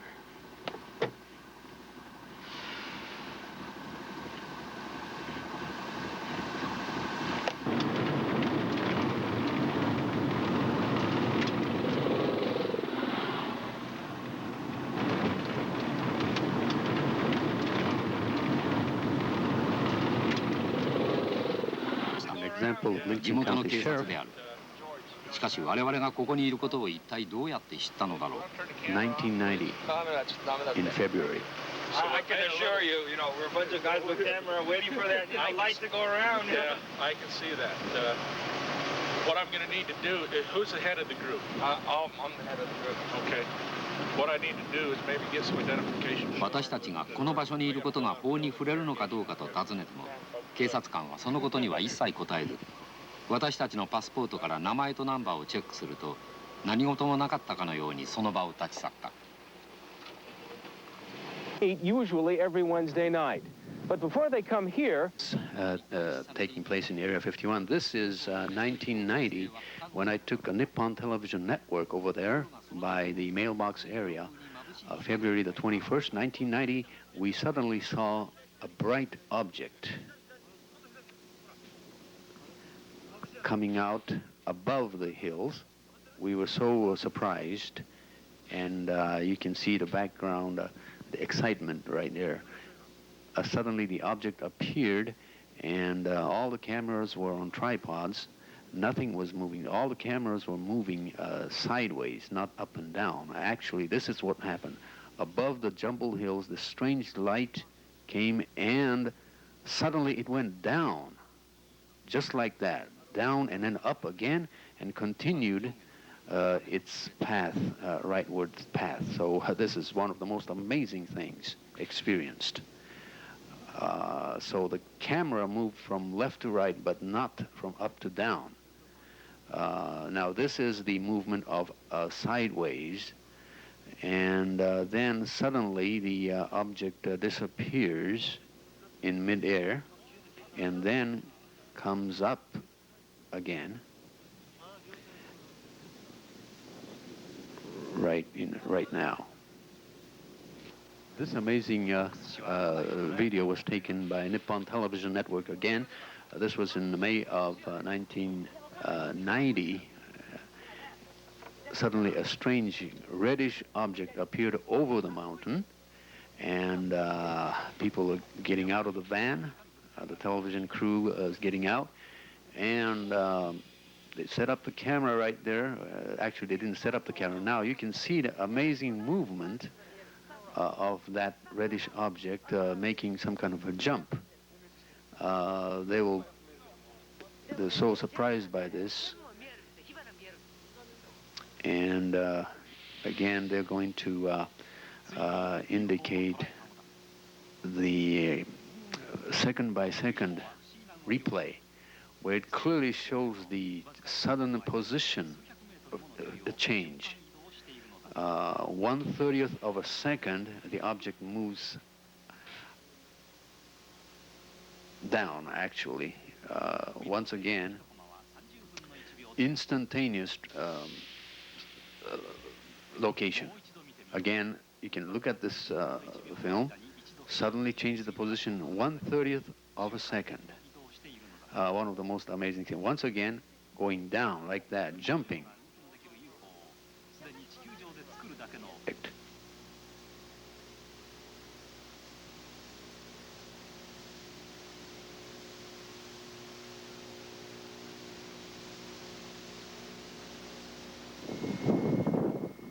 We're going to pan it further. A bright object is being spotted right there, suddenly. Metallic and shining. Metallic and shining. Anthony Hilder is confirming right now.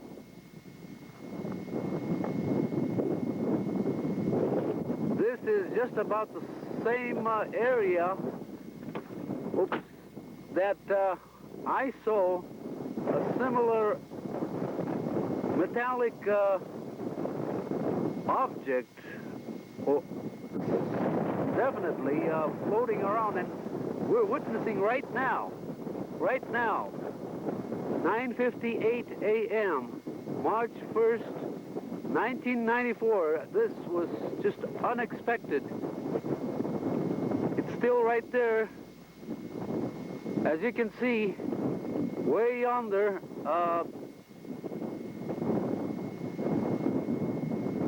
along the fence.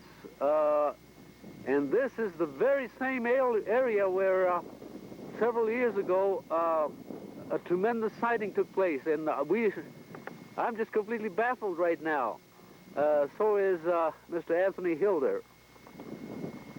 I'm going to move the camera. Near Edwards Air Force Base, a close-up appears to show a road leading to a large set of doors, all part of an alleged series of underground complexes from California to Nevada. There's basically a high-security corridor that runs essentially from Edwards to that area, and almost the entire piece of geography in between those 2 points is off-limits. An example of one of the many objects seen regularly in Las Vegas, some unidentified craft seen. This is one of the pretty good ones, taken early, well, actually around 5:30 p.m. Just outside of Las Vegas. Very bright object, just basically hovering over Las Vegas. 5:30 p.m., as I mentioned, just slowly approaching this area near residential area, but you can see the size of it. It's almost like a globe. A very interesting footage taken a few years ago near a residential area outside of Las Vegas. So definitely not a star or anything like that. This is a very interesting daytime sighting of a strange cylindrical object, a craft. We believe it could be some kind of an observation platform or unmanned aerial vehicle, the UAV that's being tested in Nellis Test Range, possibly, and other locations. A daytime sighting near a residential area. Some really amazing thing. These are 2 helicopters right near flying by, but an interesting footage. You can see some kind of a bird flying quickly below, I think. It's just motionless, just hovering. So there you see some kind of a bird flying underneath. An interesting footage. Daytime footage. A similar cylindrical object was sighted in England during the early 1990s near Crop Circle, by the way. A cylindrical object, but this one was taken near Las Vegas, Nevada. Just staying motionless, hovering over a residential area in Las Vegas.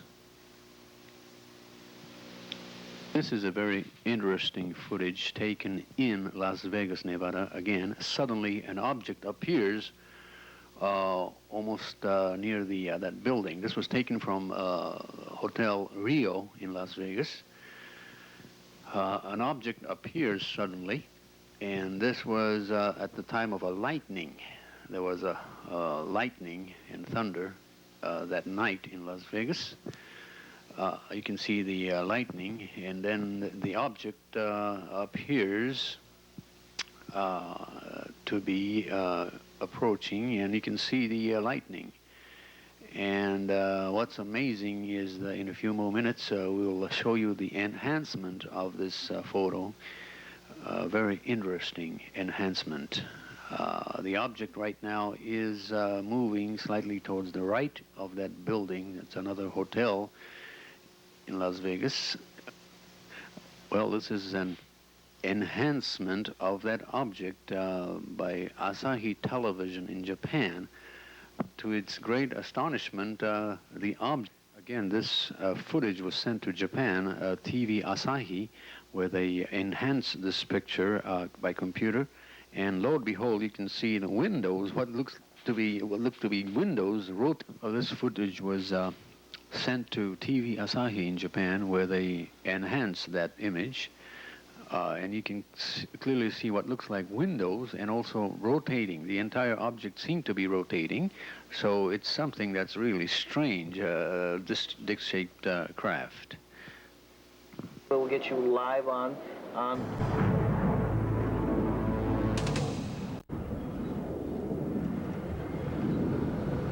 Evidence suggests that the next generation of hypersonic reconnaissance jets may not be that far off.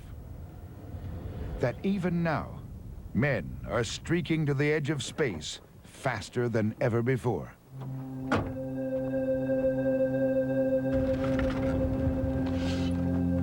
Hundreds of seismic recorders buried in the desert around Los Angeles serve as an early warning system for earthquakes. Since 1991, the recorders have been rocked by unidentified sonic booms originating hundreds of miles off of the California coast. Scientists of the U.S. Geological Survey have discovered the unique and indelible mark that these sonic booms have left in their wake. If something is traveling very high over the area, the footprint of the sonic boom is also going to be very wide. That's one reason we think that whatever is causing this large sonic boom is traveling relatively high, because the boom was felt all over the coastal area, and we recorded it over quite a wide area here. One reason that we're very good at identifying sonic booms is that we see the space shuttle land here several times a year. When it does land, we can track it across our instruments and estimate the height, the speed, and the direction very accurately. So when we saw other sonic booms, we tried to do the same kind of thing. The first one of these unusual sonic booms we saw was in June '91, and since then we've seen about 8 or 10 very similar ones, and they caught our attention because they happened always at the same time of day on Thursday mornings, which was a little unusual. When you stare at these waveforms and these bumps and wiggles that we see in our record, the mystery one seems to be probably something smaller. The frequency content is different, and it doesn't have that very characteristic N wave that we see very often for the shuttle or the SR-71. These people may have got a glimpse, some of them, of something being tested that maybe will be built someday, or maybe it was a loser, or maybe the funding didn't come through. Who knows? For example, it could have been a meteorite, but the fact that it's always coming on Thursday morning probably rules out that possibility. It's not the space shuttle, it's not the SR-71, because there were no scheduled flights, and also the signature looks very different. So after we rule that out, basically all we can say is something is flying faster than the speed of sound offshore the coast of Southern California. And the only thing I'm really aware of that's got some substance to it is this remarkable photo, which has come to be known as the Donuts on a Rope exhaust contrail photograph, which was taken by a photographer named Steve Douglas in Amarillo, Texas. And it shows this unusual dotty exhaust contrail. Instead of looking like a line of chalk across a blue sky, it looks like boop, boop, boop, boop, boop, boop, boop. And now that's different. It was published in Aviation Week, and it ran in Popular Science, and it got attention, like, what is this? And there were reports of unusual loud rumbling and stuff accompanying this thing, and it's not a bad-looking photograph. It doesn't have that murky UFO look that you come to mistrust. Unannounced, and usually at night, the Pentagon's newest aircraft make their maiden voyages across the desert sky. Like the SR-71 and U-2, today's black projects are born at a remote desert testing facility in Nevada called Groom Dry Lake, or Area 51. The Pentagon denies that the facility exists. Ironically, pictures of it do, taken by Russian spy satellites and now for sale to the highest bidder. The desert tracts surrounding Groom Lake have become a mecca for aviation and UFO enthusiasts, or tourists with a bent for the unusual. Even the state of Nevada has recognized the site's unique commercial appeal. But occasionally, Air Force testing leaves real clues. Clues like unusual noises or strange contrails. Some engineers attribute this puffy contrail photographed over Texas to a pulse detonation wave engine, the next generation in aerial propulsion. It's a non-continuous type of combustion. A jet engine is a device that it just runs all the time. You know, your car is going bang, bang, bang, bang, bang. A jet just runs continuously. Well, this pulsed combustion engine, it is a design that goes boom, boom, boom, boom, boom, boom. It doesn't run continuously. And presumably such an engine could make a contrail that looked puffy. To many, uncovering proof of classified government programs is a game of cat and mouse. Skunkworks team member Ben Rich was Kelly Johnson's right-hand man for over 20 years. Rich was fascinated by the persistence of aviation enthusiasts in trying to prove that black projects exist. But he remained most enamored with the marvel that he and Kelly Johnson built over 35 years ago. In his biography, Rich said, "Had we built the Blackbird in the year 2010, the world would still have been awed by such an achievement." Just before his death, he refused to comment about future projects on the Skunkworks agenda. And when asked about the Donuts on a Rope photograph, he left only questions behind. And so I said, you know, Ben, this is the one really intriguing thing that's sort of a piece of evidence. And I said, what am I supposed to make of this? And he said, well, Stu, for you and I to talk about that anymore, you'd have to have a need to know. Like most Cold Warriors, the Blackbird faces an uncertain future. More than once, it has been retired, only to be pulled back into service in a time of need. Those who flew the SR say that no satellite will ever match its flexibility. They say that without a high-speed reconnaissance aircraft, America will be left wanting. Enemy missiles could never catch it, but budget cuts eventually did. Meanwhile, those who know the true cause of the sonic booms now rattling the California coastline are keeping the secret to themselves.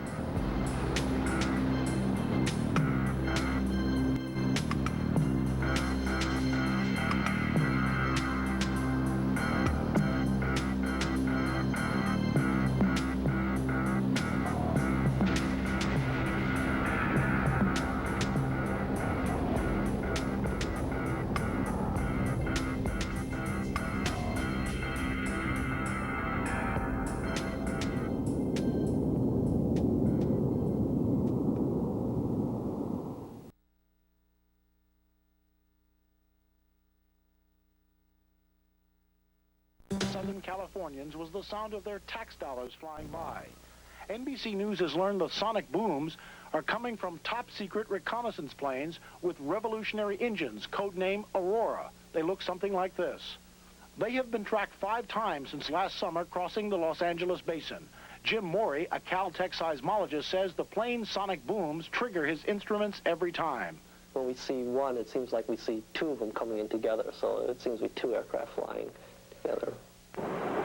Defense sources say the secret planes replaced the vaunted SR-71 Blackbird, retired in 1990. NBC News has been told the aircraft can fly at almost 5,000 miles an hour. And one Pentagon source said the F-117s were aided by Aurora over Iraq during the Gulf War. The Pentagon won't talk about that or any of its so-called black airplanes.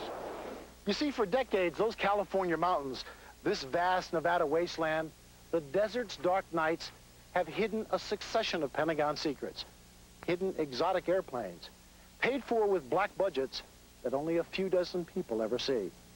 And only a few dozen civilians ever see the planes, which are hidden at bases like this, Groom Lake, Nevada, and kept in large hangars during daylight. This is exclusive NBC News night vision video of one of those secret flying machines. Not Aurora, but something that seems to defy the laws of physics.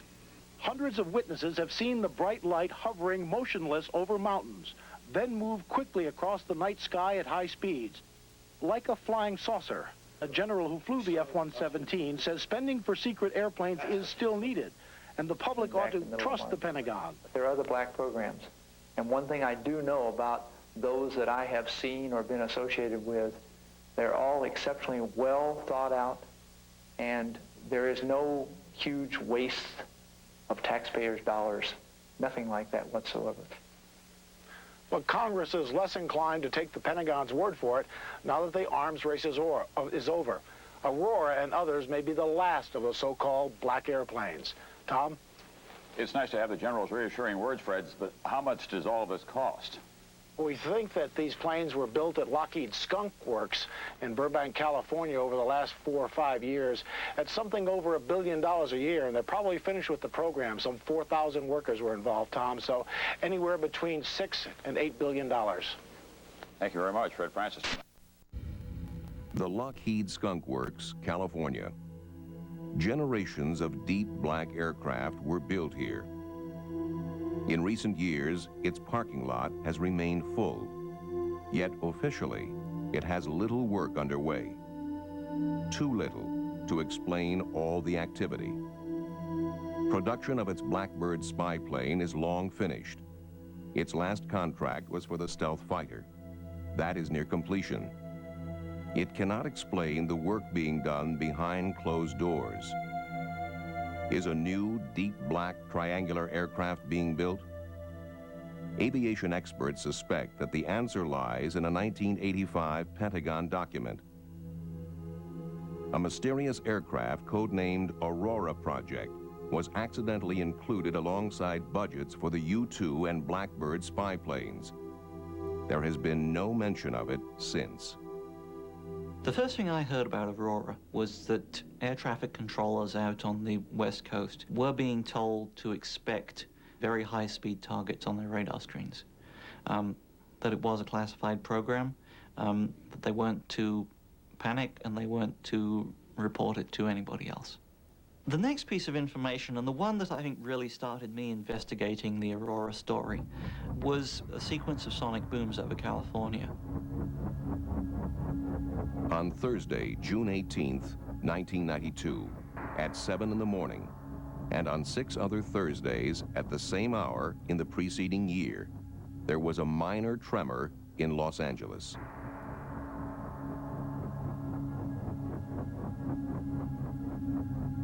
Spurred on by telephone calls from worried residents, Jim Morey of the U.S. Geological Survey set out to discover what was causing this unusually punctual earthquake. At his disposal is a network of seismic recording stations. He quickly established that it was a double sonic boom from a supersonic aircraft. Morey compared the signature of the aircraft's sonic boom with the patterns produced by those of the space shuttle landing outside of Los Angeles and by the SR-71 Blackbird on its world speed record transcontinental flight in 1991. It was completely different. The size and spread of the boom was unique. We actually have quite a few sonic booms in Southern California. One of the reasons is that the space shuttle lands at Edwards Air Force Base, which is in the desert here. It's possible to tell the direction, the speed, and the height of the object that's producing the sonic boom if you have good instrumental recording. So for these mystery booms that we saw, it's clear that they are flying offshore. Because we don't have any stations there, we don't have very much data, so we really couldn't get an accurate estimate of how fast that particular object was traveling. All we can really say is it was traveling faster than the speed of sound. And one other possibility is that it could be meteorite, and there are instances of meteorites producing similar booms. Obviously, though, a meteorite happening every Thursday morning seems a little unlikely. The official explanation was that U.S. Navy fighters were responsible, but few experts were convinced. The breakthrough came when Bill Sweetman received an eyewitness drawing of what he felt could only be the aurora. I'd written a couple of aurora stories suggesting that the evidence was accumulating that something was out there. And I received in the mail a sketch and a note from a man named Chris Gibson. This eyewitness is one of the best in the business. Chris Gibson was a member of Britain's Royal Observer Corps. He was part of their elite international recognition team, one of the top military aircraft observers in the world. One day in 1989, while working on an oil rig in the North Sea, a colleague called Chris outside. There was a formation of 4 aircraft. The lead aircraft was a KC-135 Stratotanker, and off its port side were 2 F-111 fighter bombers. Off the tail of the KC-135 Stratotanker was a black triangular aircraft. No wings, no tail, a perfect triangle. And there's nothing that I've ever seen before looked like that, which was an unusual occurrence because I'm trained in instant recognition by the Royal Observer Corps. And if I didn't know what it was, it's not in any books. This shape and the sonic booms told Bill Sweetman a great deal. If you're looking at an aircraft that is designed to fly at what's loosely called hypersonic speeds, that's 5 or 6 times the speed of sound or upwards, there are several things that become absolutely essential. One is that you require a very high degree of sweepback on the wing leading edges. Otherwise, you start getting into severe problems of drag and aerodynamic heating. As you go into this very slender shape, you still need to have a lot of volume in that shape for fuel, for propulsion, for crew.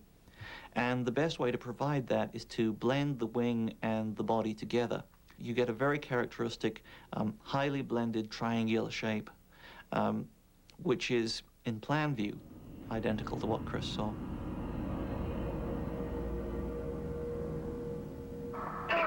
In Amarillo, Texas, Steve Douglas may have captured photographic evidence of the aurora. He maintains sophisticated military signals monitoring equipment in his home. I think it was March 23rd, 1992. I was back here in my office when the house was shook by what sounded like a large sonic boom. I'd heard a lot of sonic boom before, so I know how they sound, but this one seemed to continue.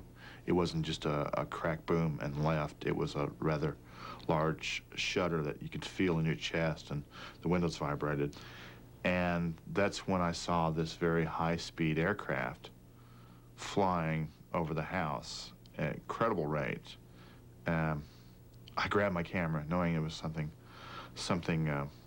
different, especially because of the way the contrail worked. The Donuts on a Rope contrail is produced by no conventional aircraft. Its engine noise is also unique. It's a deep, thrumming, regular, pulsing, booming noise, like somebody unzipping the sky. You feel it more in your chest than you hear it. It doesn't sound like a jet. It doesn't sound like a rocket. It's just very unique and an amazing sound. The Donuts on a Rope contrail has been reported from around the world.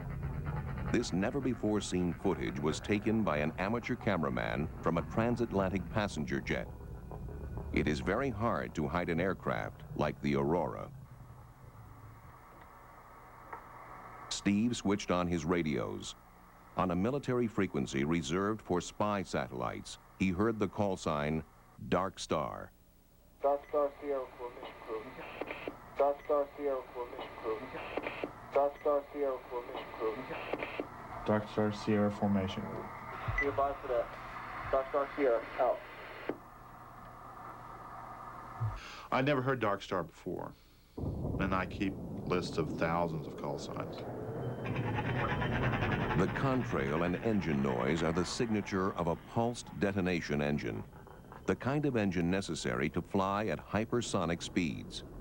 With a cruising speed of 5,300 miles per hour, Mach 8, operating in near orbit at an altitude of 50 to 80 miles, the Aurora could reach anywhere in the world in 3 hours.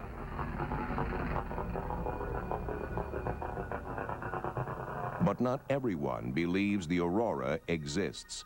The name Aurora first appeared as part of an unclassified budget document.